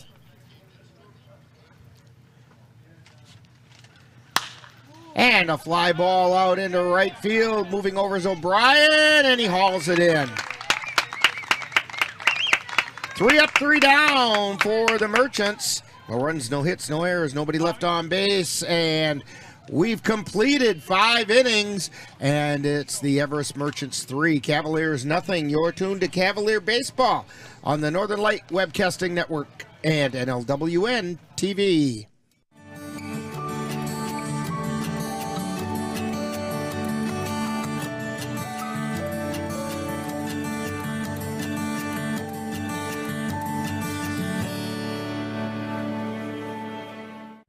For over one-third of its history, Eau Claire has been able to count on the Eau Claire Cavaliers for high-quality baseball excitement. Come be a part of Eau Claire's legacy with your hometown Eau Claire Cavaliers. Home games are at historic Carson Park. To plan your day of affordable family fun, check out the Cavaliers on Facebook or go to the Cavalier website at www.eauclaircavaliers.org.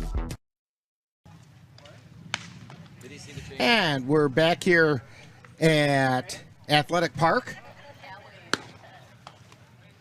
Leading off for the Cavaliers, the left fielder, Josh Garcia. He's our Geno's player of the game. Josh Garcia.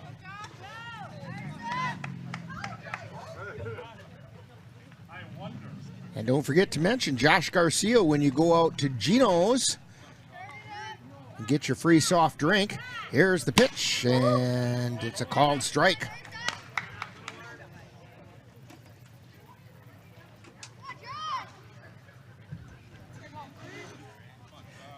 And the 0-1 pitch is high for a ball. 1 ball, 1 strike.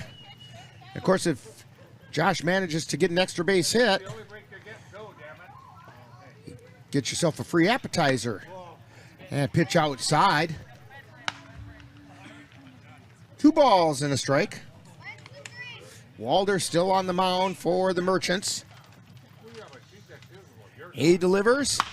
Fly ball out into center field. Drifting back is Schilling, and he makes the catch.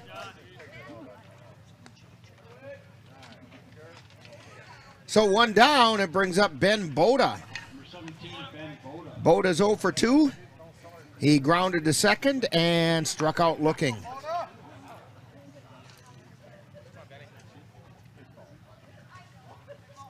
There's the pitch to Boda. Fly ball into center field. Moving in is Schilling, and he makes the catch.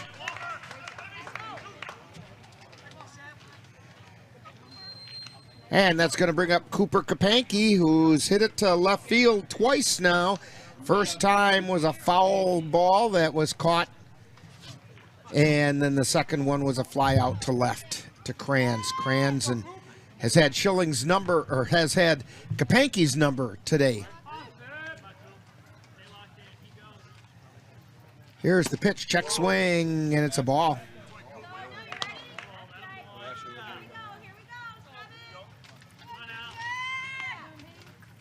One ball, no strikes. And the pitch. Fly ball out to center field. Schilling's going to make all 3 outs this inning. 3 up, 3 down. And Schilling got them all. So we've completed 5.5 innings, and it's the Merchants 3, Cavaliers nothing. You're tuned to Cavalier Baseball on the Northern Light Webcasting Network and NLWN-TV. Ready for a better way to bank? Switch to Royal Credit Union. Royal Credit Union is a financial co-op, not a corporation, so we return earnings to our members. That means you get low or no fees for account services and better rates on deposits and loans. You'll also have all the digital tools you need at your fingertips, so managing your account is easy. Royal is ready to help you discover the credit union difference. Switch to Royal Credit Union today at rcu.org/difference. Insured by NCUA. The central and midwestern U.S. averages more than 850 tornadoes each year, and lately, the number of floods has been rising in the region too. So chances are, there will be more twisters and floods near here again. And between school, sports, and social lives, chances are, you won't be with your kids when it happens. Will they know what to do? Ready.gov/kids has all the educational tools and information to make the conversation easy. When the time comes, chances are they'll feel prepared, not scared. So talk with your family today. Back here at Athletic Park in Merrill, Wisconsin. We head into the bottom of the 6th inning. Cavaliers trailing 3-0.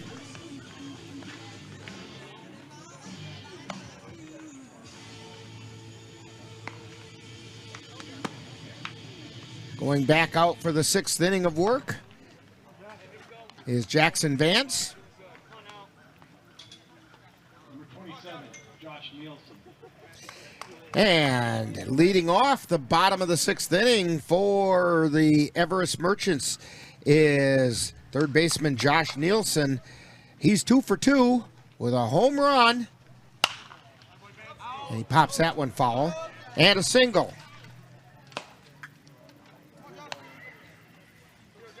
He had a 2-run home run in the first inning.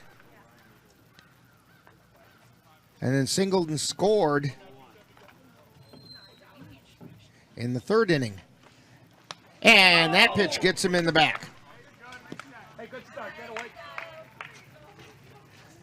So that's going to bring up Logan Langben.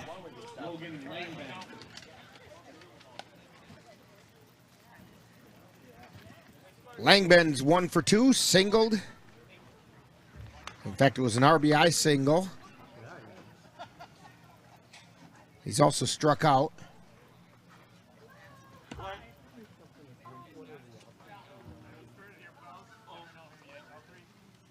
Vance looks over at first and delivers, swing and a miss for strike 1. Brandon Cran's on deck.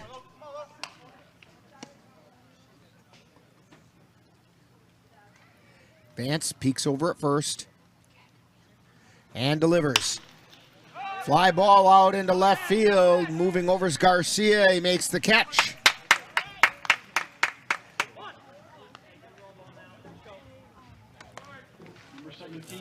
And that's going to bring up Brandon Kranz.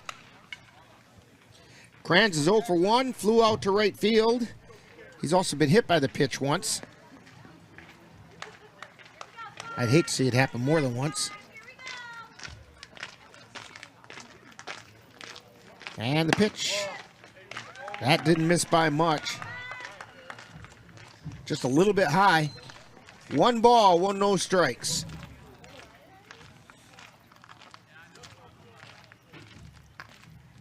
The 1-0 pitch. Fly ball out into center field. Bemninster going back and makes the catch. Brings up Coleman Schilling.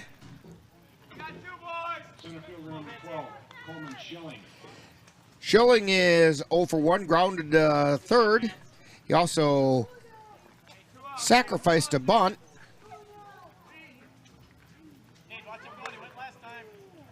Two down. And it's low for a ball.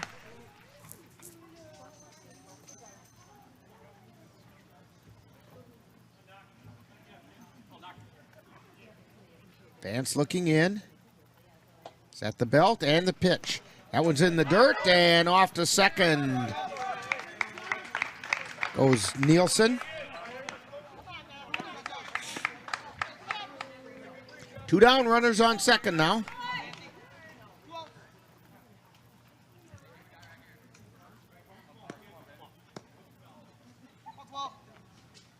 Coleman Schilling at the plate. Jackson Vance on the mound. The 2-0 pitch. Strike called.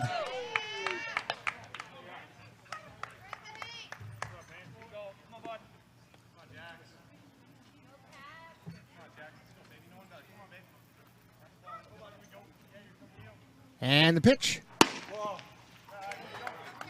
That one missed the inside corner. 3 balls and a strike.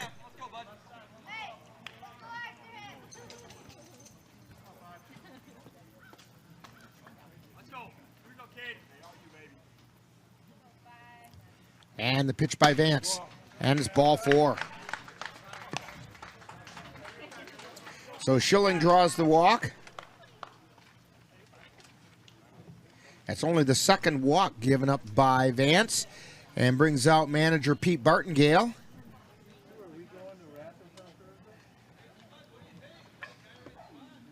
And they're going to have a bit of a discussion here about how to play this defensively. With 2 down. Although it really won't matter unless the Cavs get some runs, but 3 runs is still an important number in this game. Because if they can hold the Merchants down to 4 or less and find a way to come back and win the game, the Cavs would punch their ticket to the state tournament. So that's still a possibility here. Connor Langben, the first baseman, steps up. He's 0 for 2. Pitch is high for a ball. He struck out looking, and he fouled out to third.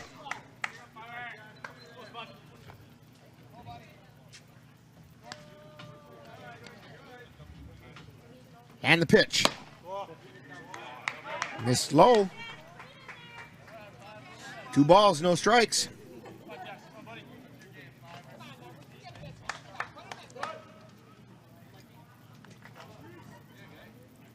Manager Pete Bartingale keeping a close eye on things. Pitch is inside. It goes to 3-0.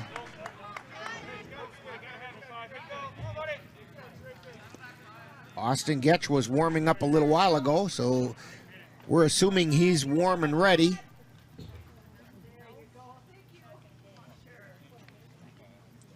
And the 3-1 pitch. Strike called at the letters. Langben taking all the way. 3 balls and a strike. 2 down.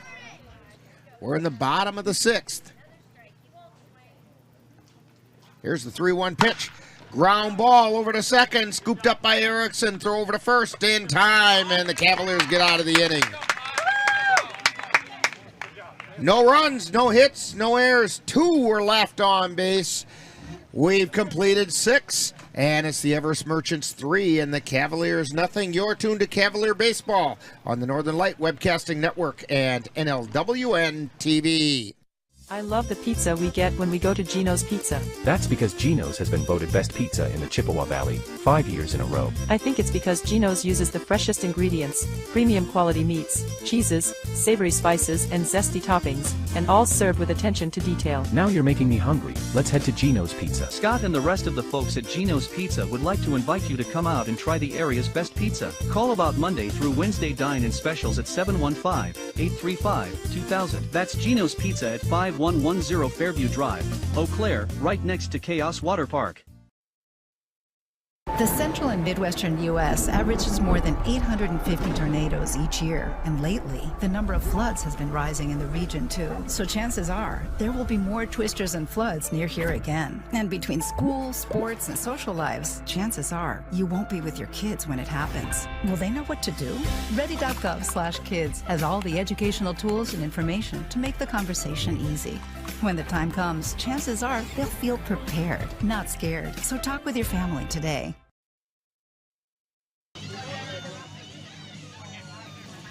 Back here at Athletic Park in Merrill, leading off the top of the 7th inning for the Cavaliers, who need to get some runs, is Gabe O'Brien,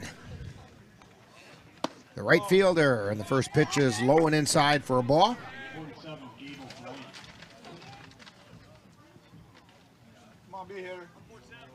And the pitch called strike at the knees.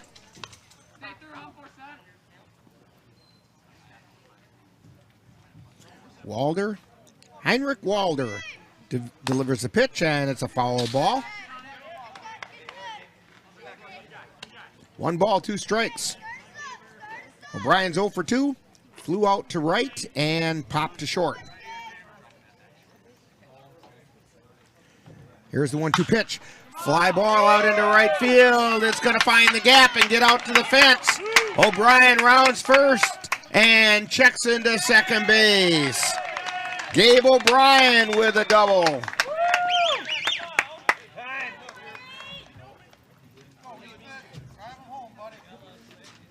That was yesterday's Gino's Player of the Game, and he did that yesterday too. 2 days in a row he's doubled out that way.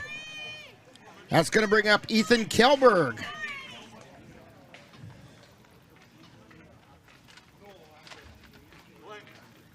O'Brien takes the lead off a second.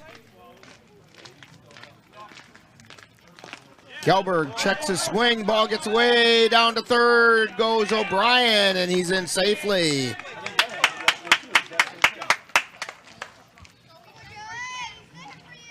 Cavs have a runner on third. Nobody out. Trailing by 3. 1-0 is the count to Ethan Kjellberg. Walder delivers. Kjellberg hits a fly ball out into left center field.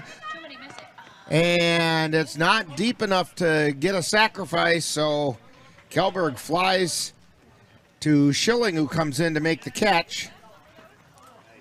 Brings up Chase Yeager. Yeager's 0 for 1. He walked and then popped to the shortstop. Latondras.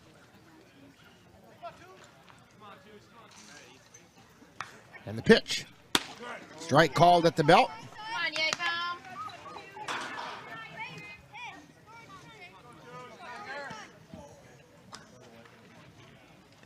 And the pitch is high for a ball.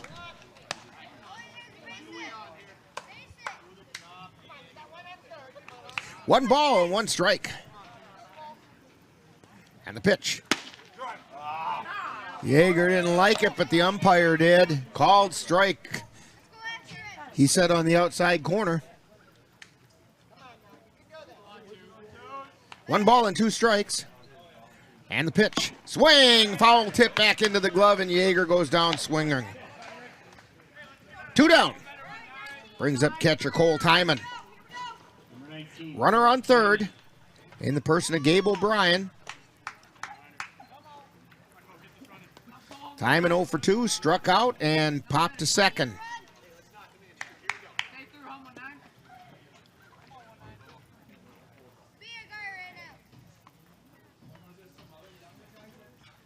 And the pitch is outside for a ball.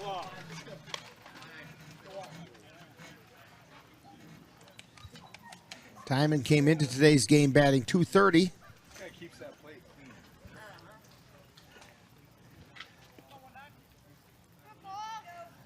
1 ball, no strikes. And the pitch. Strike called on the outside corner.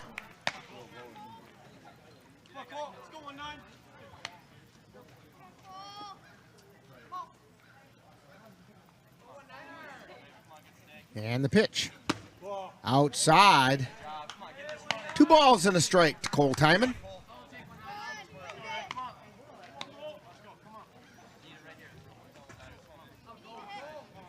And the pitch.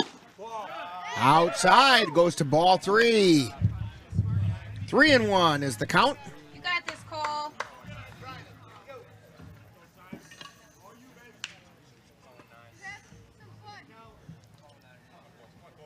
3 balls and a strike. And it's ball 4. Timon draws the walk. Cavs have runners on the corners. And it brings up Xavier Bedminster.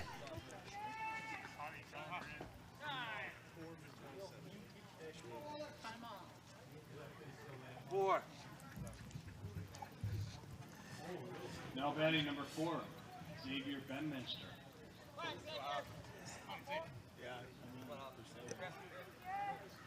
Walder toes the rubber as Cavs have runners on the corners. Timon takes his lead over at first.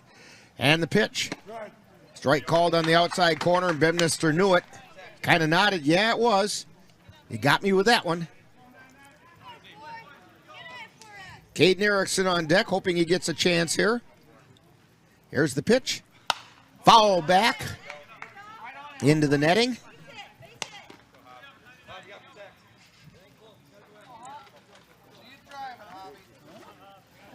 No balls and 2 strikes.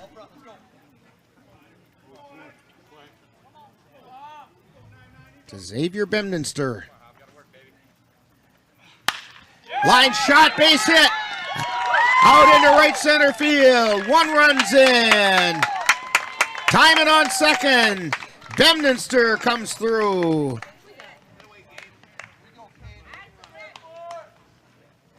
Picks up an RBI. O'Brien scores. Timon's on second, and we're getting a visit to the mound by Tom Fish, manager for the Everest Merchants. They're having a bit of a defensive discussion, it looks like. Bedminster represents the tying run over on first base. Now batting number 6, Caden Erickson. And that brings up Caden Erickson. Erickson's been struggling a little bit at the plate of late, although he did get a base hit last night. 0 for 2 today. Here's the pitch. Long fly ball into left field. Could it be? Could it be? Way back. It's off the fence and it's out of here. It's a 3-run home run and the Cavaliers take the lead.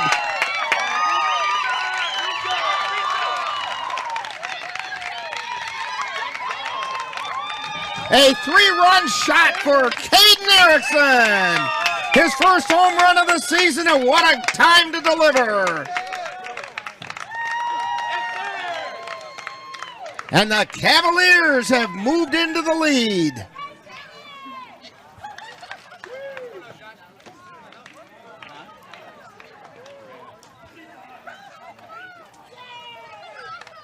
And we have a pitching change, and we'll get that all figured out right after this timeout.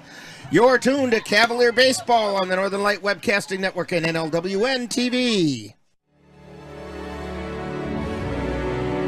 The Eau Claire Cavaliers would like to take veterans out to the ball game. That's right. As a thank you for your service, any veteran of the United States military can receive a lifetime pass for free admission to all Cavalier home games. Just come to Carson Park with your veteran identification, and the Cavaliers will issue you a free lifetime pass to all Cavalier home games. That's just the Cavaliers' way of saying thank you for your service. Maybe you can make retirement happen. After all, you made her college years happen. Opening that education savings account when she was little. Spearheading a campus tour. And another, and another, and another, and another. Bam! Deciphering financial aid. She was like, what? And now she's like, you aced planning for college. Now get the tips you need to get on track and ace your retirement.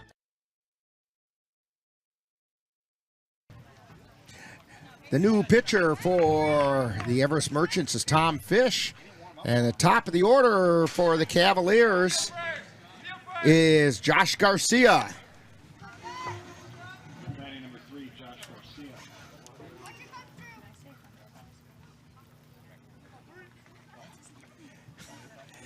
And it's a ground ball over towards second, scooped up by Graham, throw to first.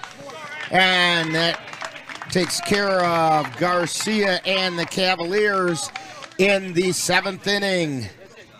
But not before the Cavaliers pick up 4 runs on 3 hits. There were no errors and nobody left on base. We've played 6.5. It's time for the 7th inning stretch, and it's the Cavaliers 4 and the Merchants 3. You're tuned to Cavalier Baseball on the Northern Light Webcasting Network and NLWN-TV. When it comes to making plans, you are the best. What about those barbecues you plan in detail for your family? Or your daughter's first costume party? It was out of this world. The same way you plan each detail for those moments, start planning to protect you and your loved ones from a natural disaster. Sign up for local weather and emergency alerts. Prepare an emergency kit and make a family communications plan. Protecting your family is the best plan you can make. Hey Bobo, do trees tell each other stories? I'm sorry, I'm afraid I don't know that. Hey, why don't we go find out? Listen. Do clouds take naps? I couldn't tell you. Dad, do stars visit their friends? Look!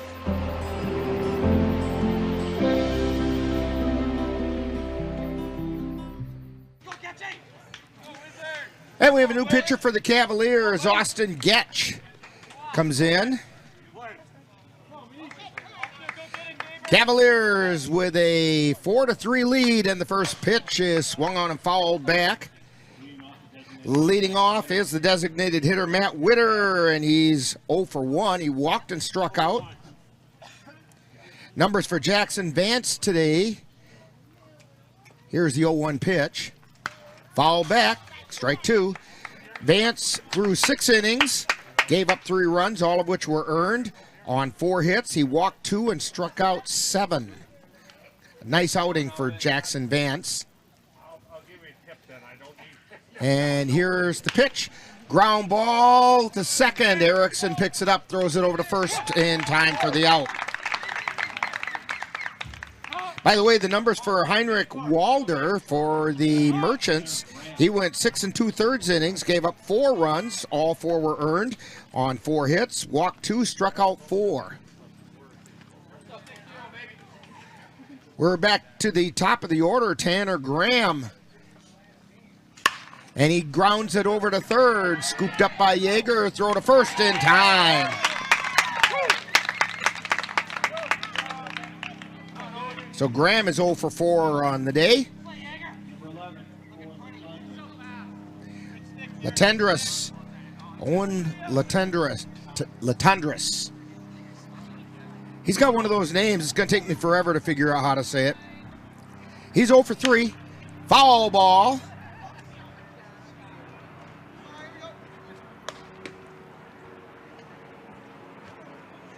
No balls and a strike. Sounds like we have a helicopter landing on top of us here.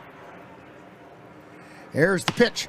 High pop-up foul. Could be in play. Coming over. Making the catch is Chase Yeager.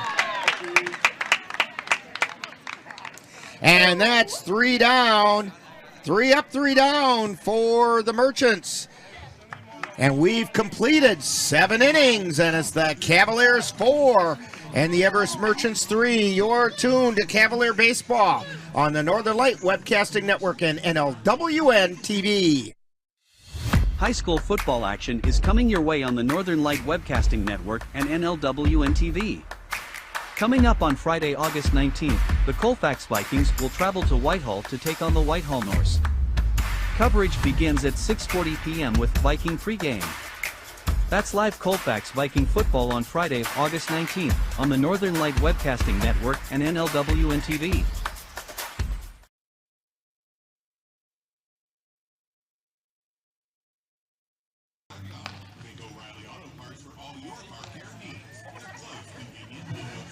Tom Fish coming back out on the mound after he got the final out of the last inning.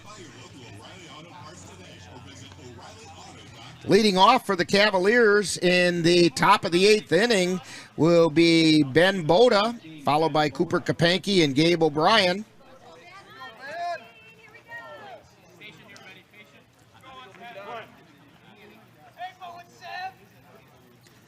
And the pitch. It's a called strike. Outside third of the plate. Boda's 0 for 3, grounded to second.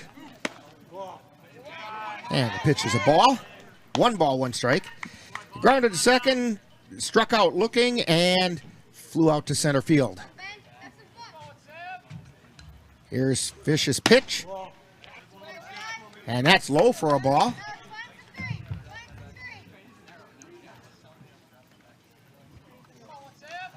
Two balls and a strike. And the pitch, it's in the dirt. It's 3-0.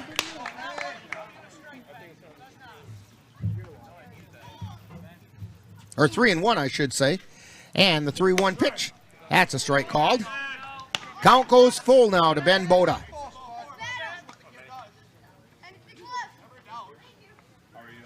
Here's the pitch. Swing and a miss for strike 3.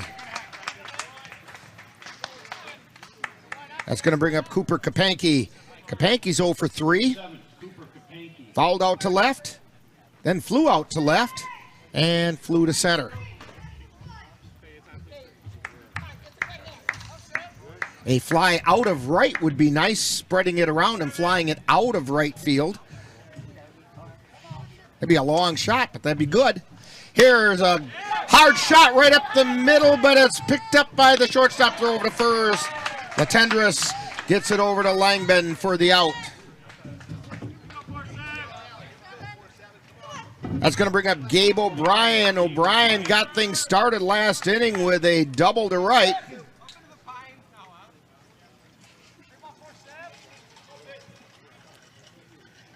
And the pitch, fouled away. Strike 1. Bounced off the neighbor's house. Yeah, Jeremy says his siding's got to be shot over there. He's got the heavy-duty steel stuff over there.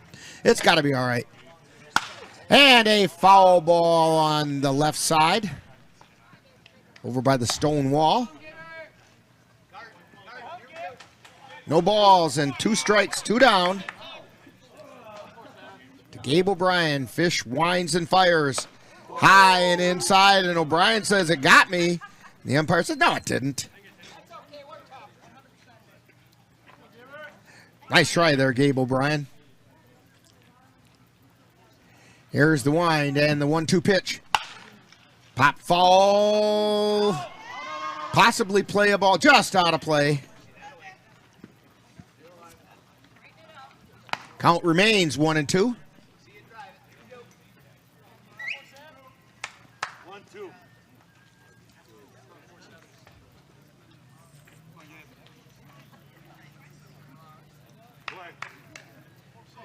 Tom Fish looks in for the sign. He winds and fires. And it's low. Count goes to 2-2. 2 balls, 2 strikes, 2 down. Nobody on. We're in the top of the 8th inning. Here's the wind and the pitch. Fly ball out into left field, moving over his crayons, and he makes the catch.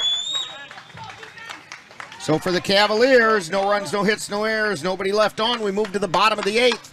And it's the Cavaliers 4 and the Merchants 3. You're tuned to Cavalier Baseball on the Northern Light Webcasting Network and NLWN-TV.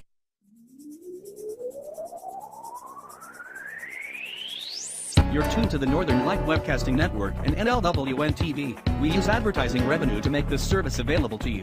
If you have a business and would like to get your message out to our ever-increasing audience, give us a call at 715-563-1749. We'll be happy to discuss our budget-friendly advertising packages with you. Get your business noticed on the Northern Light Webcasting Network and NLWN-TV by calling 715-563-1749. We're back here at Athletic Park in Merrill, Wisconsin. Cavaliers have a 4-3 lead as we head into the bottom of the 8th inning over the Everest Merchants. If this score remains exactly as it is, Cavaliers will punch their ticket to the state tournament. It should also be mentioned that this is the final game of the 2022 season on the Northern Light Webcasting Network and NLWN-TV for our coverage of the Cavaliers. We have to shift gears into football mode for next weekend. And of course we will do that, and if the Cavaliers do go on to state, we wish them nothing but the best. Austin Getch on the mound. Leading off, Ryan Hubachek. He singled, struck out, and flew out. First pitch is high. Hubachek.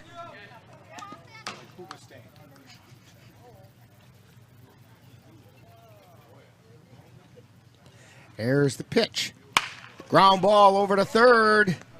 Yeager gets it, throws it over to first, and Kapanke stretches and makes the catch. That brings up Josh Nielsen. He's 2 for 2 today. He hit a 2-run home run and a single and scored. This is one of those where I would think maybe about even walking him here. And the pitch, high fly ball to center field. Bemninster circling under it, makes the catch. That's going to bring up Logan Langman, the catcher. He's 1 for 3. He singled, was an RBI single. Struck out and flew out to left. 2 down.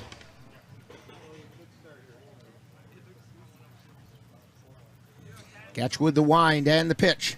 Swing and a miss for strike 1.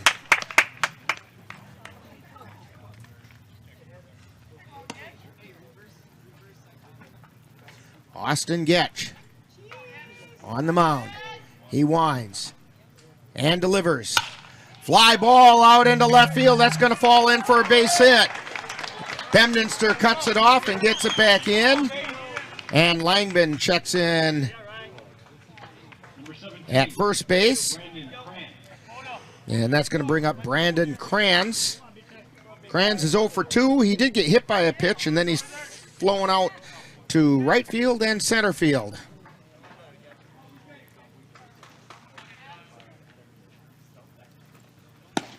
First pitch misses outside for a ball. 1 ball, no strikes. Langman on first. And the pitch. That's inside for ball 2.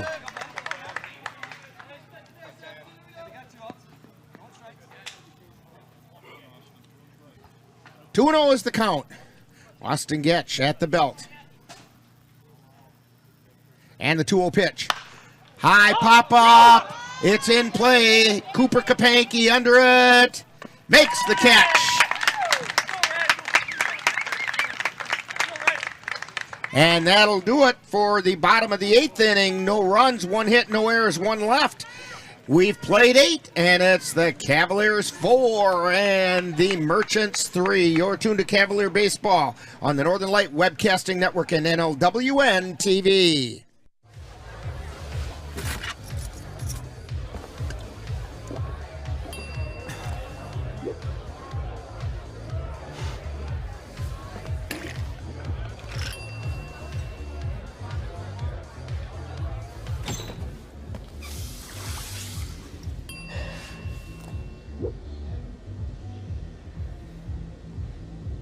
If you need to do something to feel okay to drive, you're not okay to drive. Don't drive buzzed. I think it's just vapor with flavor. It won't hurt my kid like cigarettes, right? Vaping is safer than smoking, isn't it? There's really not even that much nicotine in them, right? My kid? My kid knows it's dangerous. Get your head out of the cloud. Today, nearly 8,000 kids will start vaping, maybe even yours. Learn about the dangers at talkaboutvaping.org.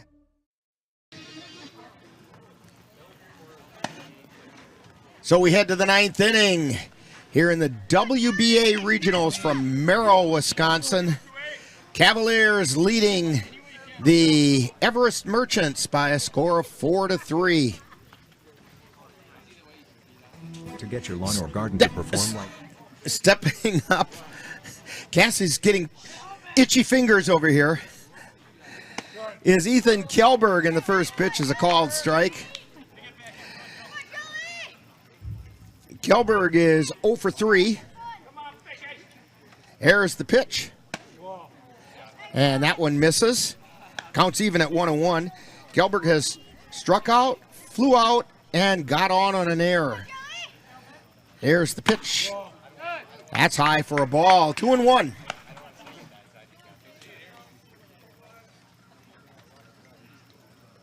Here's the wind in the pitch. Fly ball into center field. Drifting back is Graham, the second baseman, and he makes the catch. 1 down. Brings up Chase Yeager. Yeager's 0 for 2. He popped to short. Struck out. He also drew a walk in his first at bat.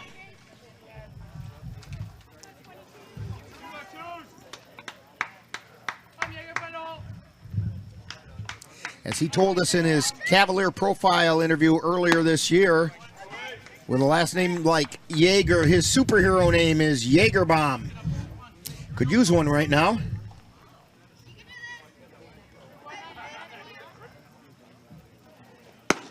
And the pitch is a called strike on the outside corner. No, Cassie. I don't mean that kind of Jaeger bomb. I mean like a home run or something.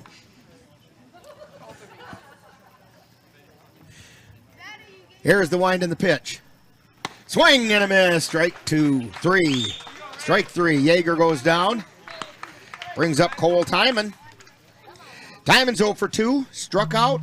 Popped out to second base and has drawn a walk.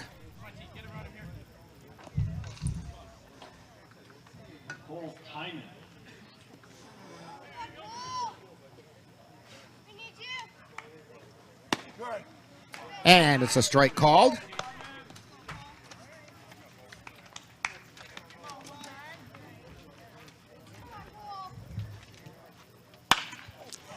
And it's a ground ball over to second, scooped up by Graham, tossed to first for the out.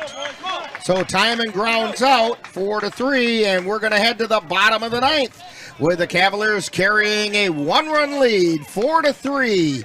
You're tuned to Cavalier Baseball on the Northern Light Webcasting Network and NLWN-TV. I don't remember how it started. Go to that. Our back and forth. It always came back. Dad! You probably don't remember what you told me, That was perfect. but I heard every word.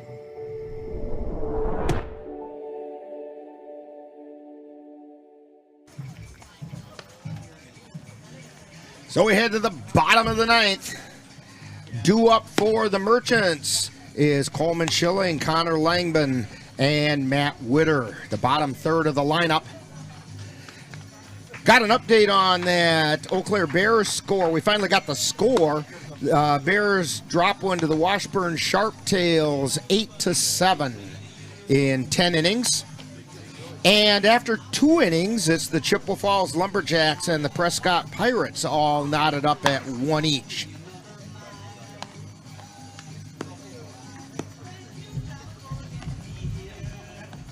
Austin Getch on the mound trying to pick up a save. It would be a 3-inning save.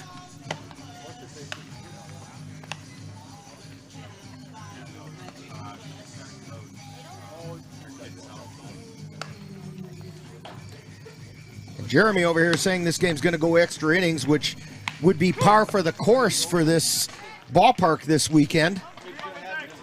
The Cavalier game last night is the only game of this tournament until today that hadn't gone extra innings. The first game today did not go extra innings.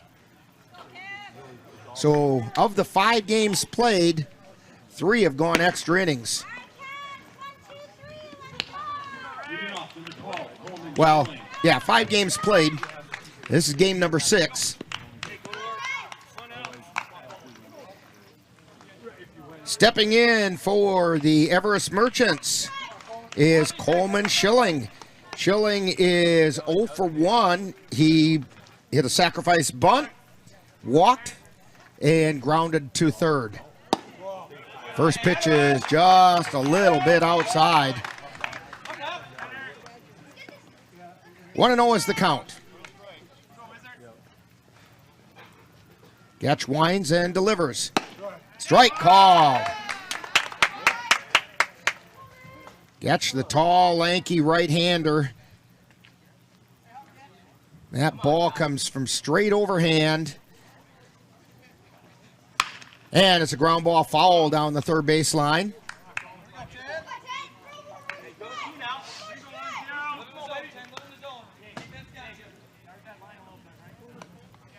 And Getch has some movement on that ball, which up to this point has kept people off balance. There's the pitch. Fly ball out into center field. Bendenster moving over, makes the catch.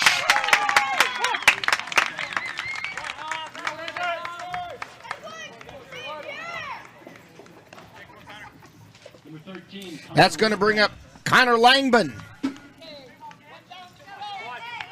Connor Langman is struck out, fouled out to third, and grounded to second. Here's the pitch. That's high for a ball.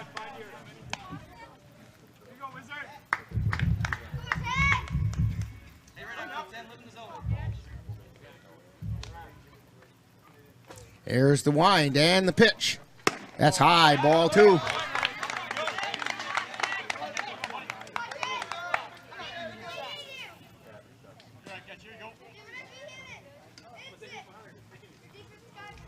Two 2-0's the count. Here's the 2-0 pitch. It's outside. Ball 3.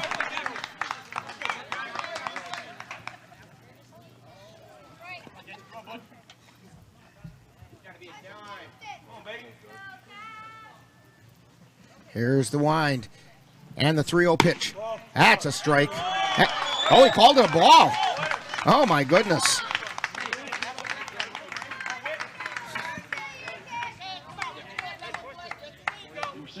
Well, it must have been inside because it was not high or low. That's going to bring up Matt Witter. Witter's 0 for 2. Struck out and grounded out. He also walked. Swinging a pop foul. Back out of play. 1 down, 1 on. That's a tying run at first in Connor Langman.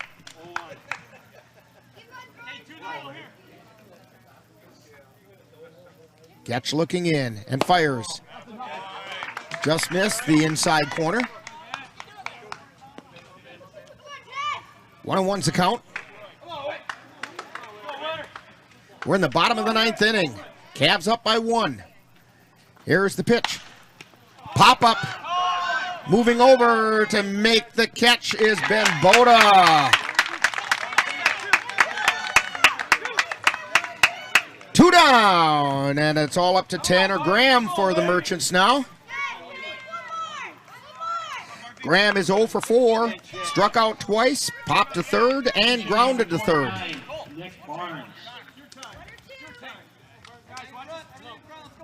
We have a pinch hitter in there right now. Nick Barnes.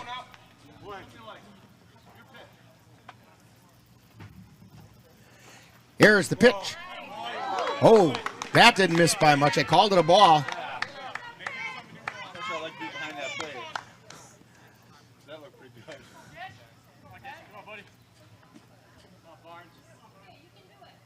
Getch delivers. That one was low and inside. 2 balls, no strikes. To Nick Barnes. Tying runs on first in Connor Langman.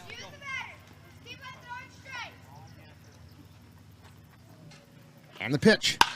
Fly ball out into left field. Moving over is O'Brien. He makes a catch. Or check it, that was Garcia. And the Cavaliers have punched their ticket to the state tournament with a 4-3 win over the Everest Merchants. The Cavaliers get 4 runs on 4 hits and no errors. The Merchants 3 runs on 5 hits and 1 error. Winning pitcher is Jackson Vance. That will move his record to 3-0. Austin Getch will pick up the save. And the losing pitcher is Heinrich Walder. And the Cavaliers have to keep their faith and pull out the win to take them to state tournament. I see a lot of smiling faces down there in that Cavalier handshaking line. We'll have a wrap-up for you right after this timeout when we get to talking baseball. But you've been tuned to Cavalier Baseball on the Northern Light Webcasting Network and NLWN-TV. You've been watching NLWN-TV's presentation of Eau Claire Cavalier Baseball live on the Northern Light Webcasting Network. Stay tuned. Coming up next is Talkin' Baseball, with a look back at today's game.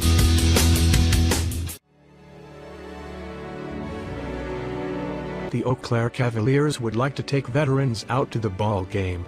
That's right. As a thank you for your service, any veteran of the United States military can receive a lifetime pass for free admission to all Cavalier home games. Just come to Carson Park with your veteran identification, and the Cavaliers will issue you a free lifetime pass to all Cavalier home games. That's just the Cavaliers' way of saying thank you for your service.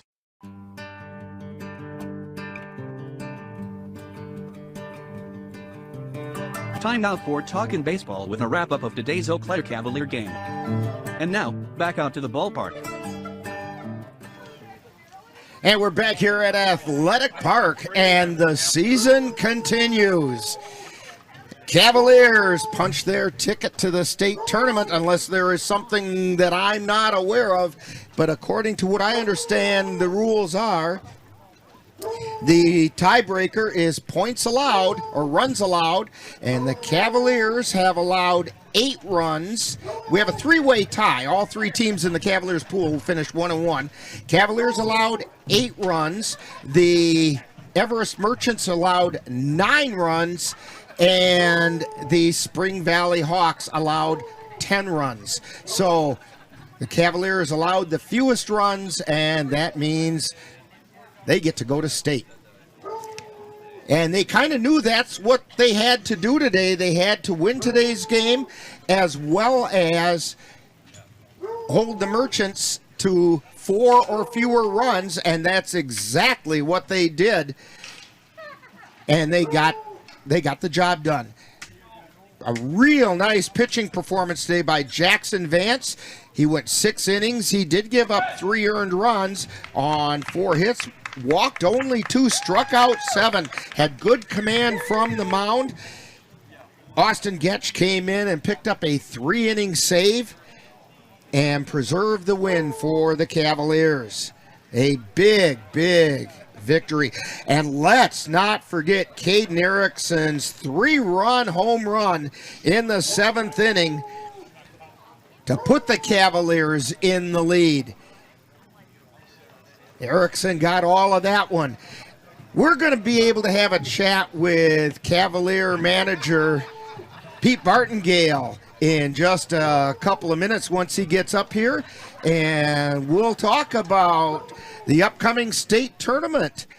And we'll do that right after this timeout. You're tuned to Talkin' Baseball on the Northern Light Webcasting Network and NLWN-TV. Jason, let's go see your room.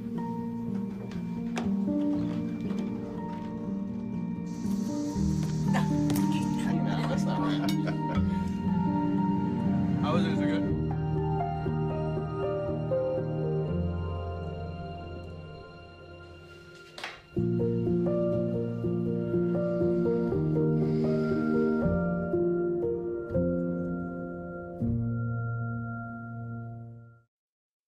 My Shiro doesn't always wear a cape, but she always has time for a hug, a smile, for going the extra mile.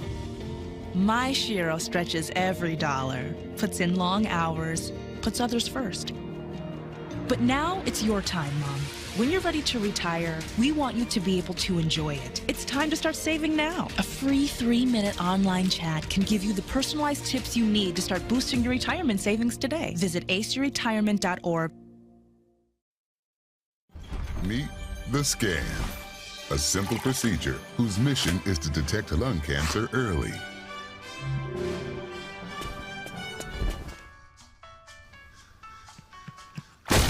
I'm here to save you!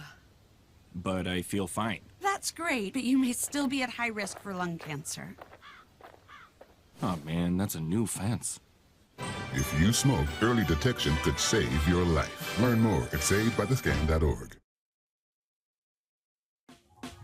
Last week, Brandon met a girl on a dating app. One day after work, he finally found the courage to ask her out. No answer. He started to panic. Was he being too pushy? Maybe it was too... Hey, sorry I didn't respond. I was driving. I would love to go on a date. How does tonight sound? Brandon tried to play it cool, but inside he knew. A girl so smart, so responsible. She must be a keeper. The central and midwestern U.S. averages more than 850 tornadoes each year, and lately, the number of floods has been rising in the region too. So chances are, there will be more twisters and floods near here again. And between school, sports, and social lives, chances are, you won't be with your kids when it happens. Will they know what to do? Ready.gov/kids has all the educational tools and information to make the conversation easy. When the time comes, chances are they'll feel prepared, not scared. So talk with your family today.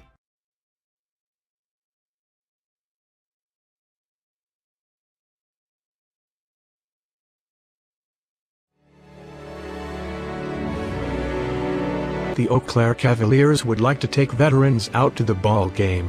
That's right. As a thank you for your service, any veteran of the United States military can receive a lifetime pass for free admission to all Cavalier home games. Just come to Carson Park with your veteran identification, and the Cavaliers will issue you a free lifetime pass to all Cavalier home games. That's just the Cavaliers' way of saying thank you for your service. Maybe you can make retirement happen.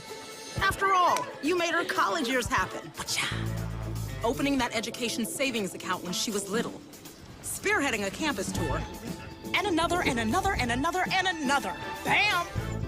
Deciphering financial aid. She was like, what? And now she's like, you aced planning for college. Now get the tips you need to get on track at aceyourretirement.org. Hey, Bobo, do trees tell each other stories? I'm sorry. I'm afraid I don't know that. Hey, why don't we go find out?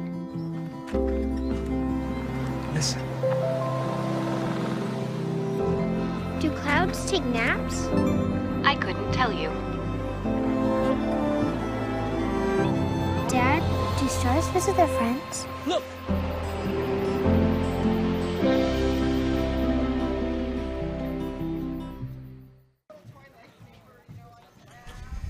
And we're back here at Athletic Park in Merrill, Wisconsin, and we're talking with Cavalier manager Pete Martingale. And Pete, the season continues. Yeah, man, we got down there 2-0, and all we could give up was 4, right?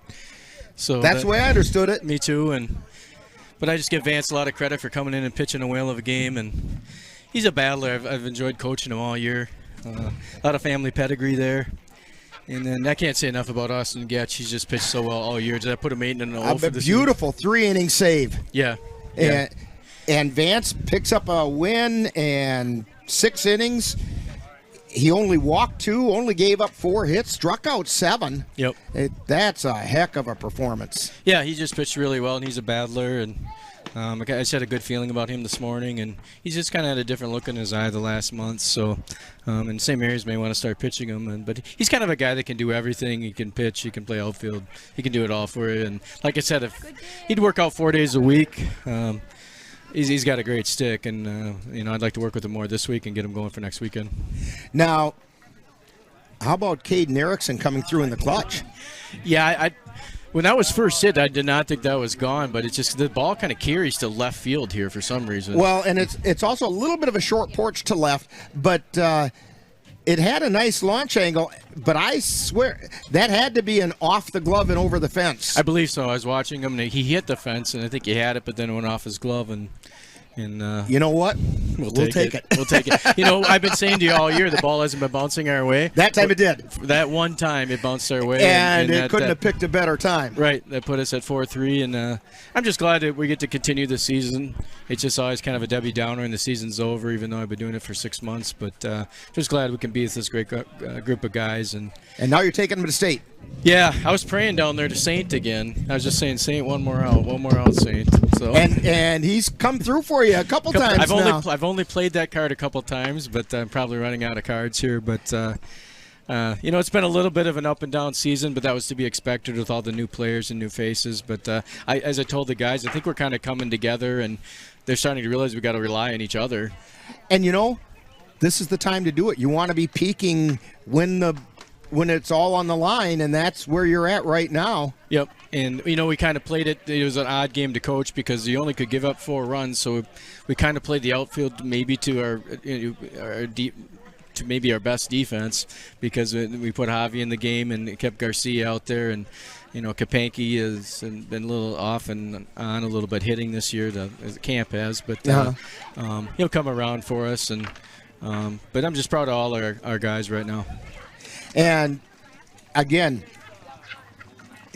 people had questioned at the beginning of the season about the pitching that the Cavaliers were going to have. You sure can't complain about it today.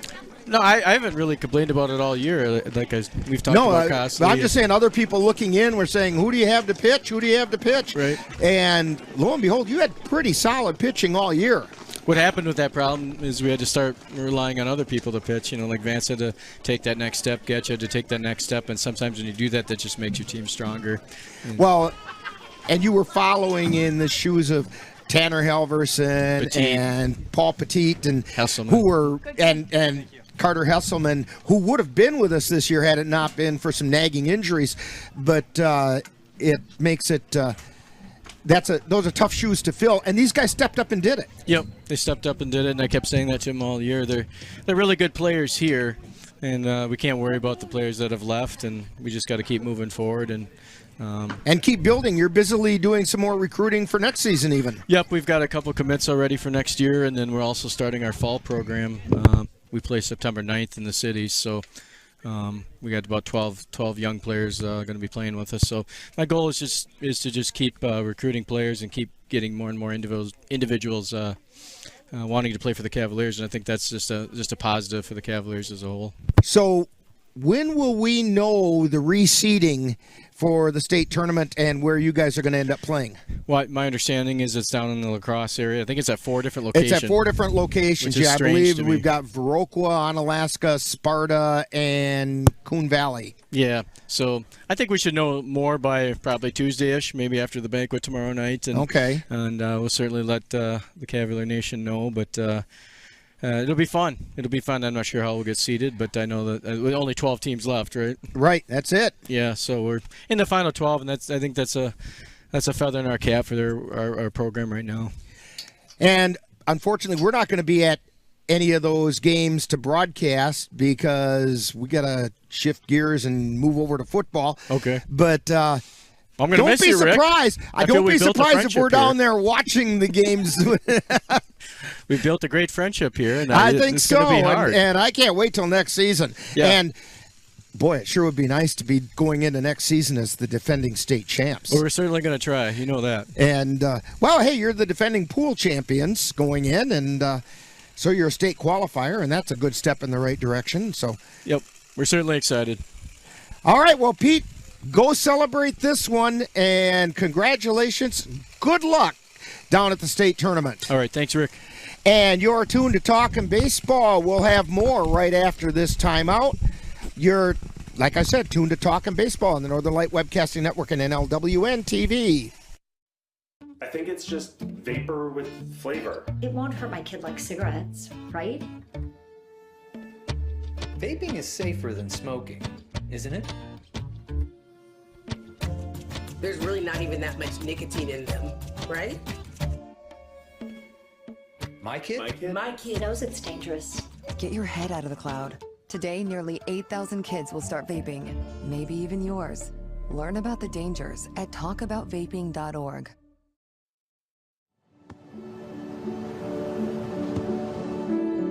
I don't remember how it started. Go to that.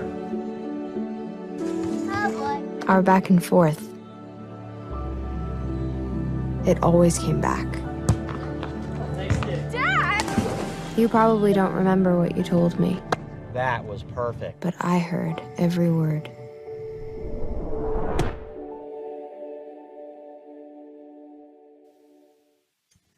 We're back here at Athletic Park in Merrill, Wisconsin, where the bunch of happy Cavaliers are heading out as they punch their ticket to the state tournament by knocking off the Everest Merchants by a score of 4-3 in what was basically a really exciting baseball game.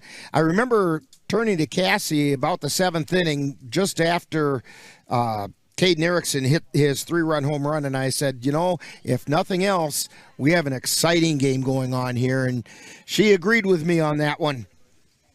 Taking a look at some other action from CRBL teams in the regional play, it was the Eau Claire Rivermen dropping one to the Hudson River Rats 3-0, and then they came back and defeated the Whittlesea Reds 9-6. It was the Osseo Merchants defeating the Glidden Orioles 19-1, and then they dropped one to the Haga Knights 3-0. The Eau Claire Bears defeated the Marshfield Chaparrals 13-3. And then lost a really close one to the Washburn Sharptails 8-7. It was the Jim Falls Sturgeons defeating the Merrill Rangers 5-2, and then losing to the Hayward Hawks 9-2. Hayward makes a trip to state. The Chippewa Falls Lumberjacks defeated the La Crescent Cardinals 10-8, and the last score we had was after 2 innings. They were tied with the Prescott Pirates 1-1.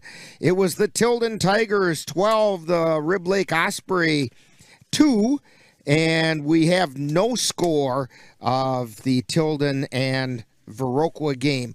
And from last night, the Spring Valley Cardinals knocked off the Cavaliers 5-4, but as we mentioned, the Cavaliers came back and defeated the Everest Merchants 4-3 to secure their trip to the state tournament. The winning pitcher in this game was Jackson Vance. His record goes to 3-0. He went 6 innings, gave up 3 runs, 4 hits, walked 2, struck out 7.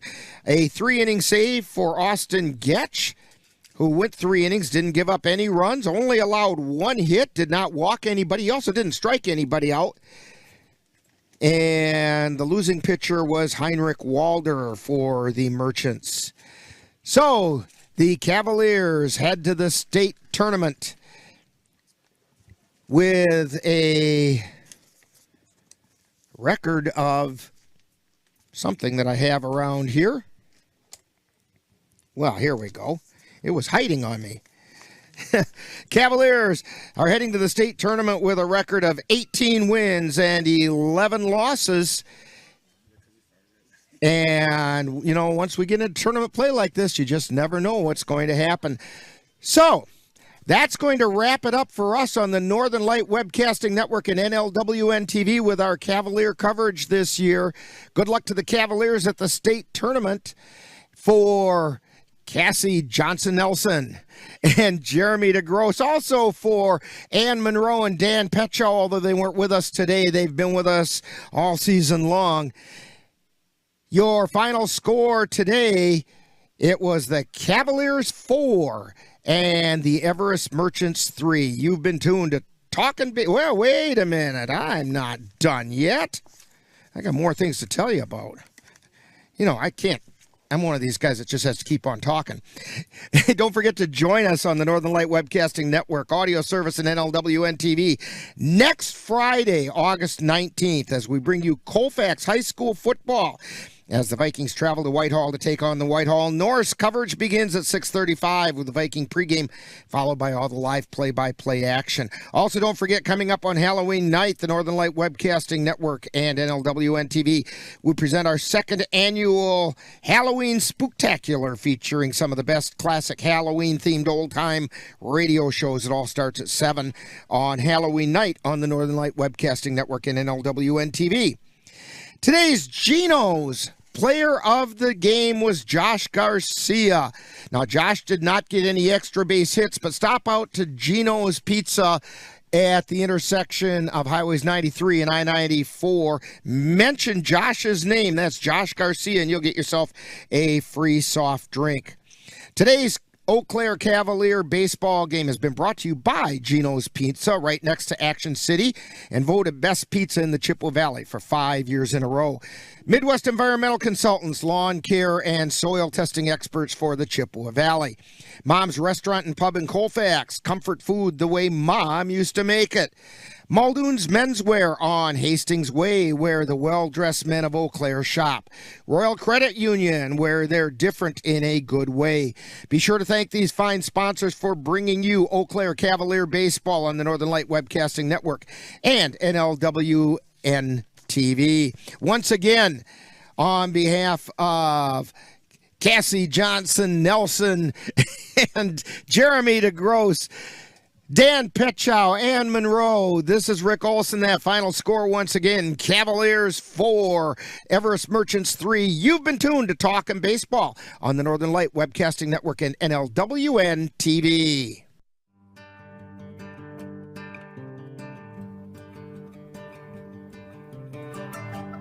You've been watching Talkin' Baseball, a wrap-up of today's Eau Claire Cavalier game.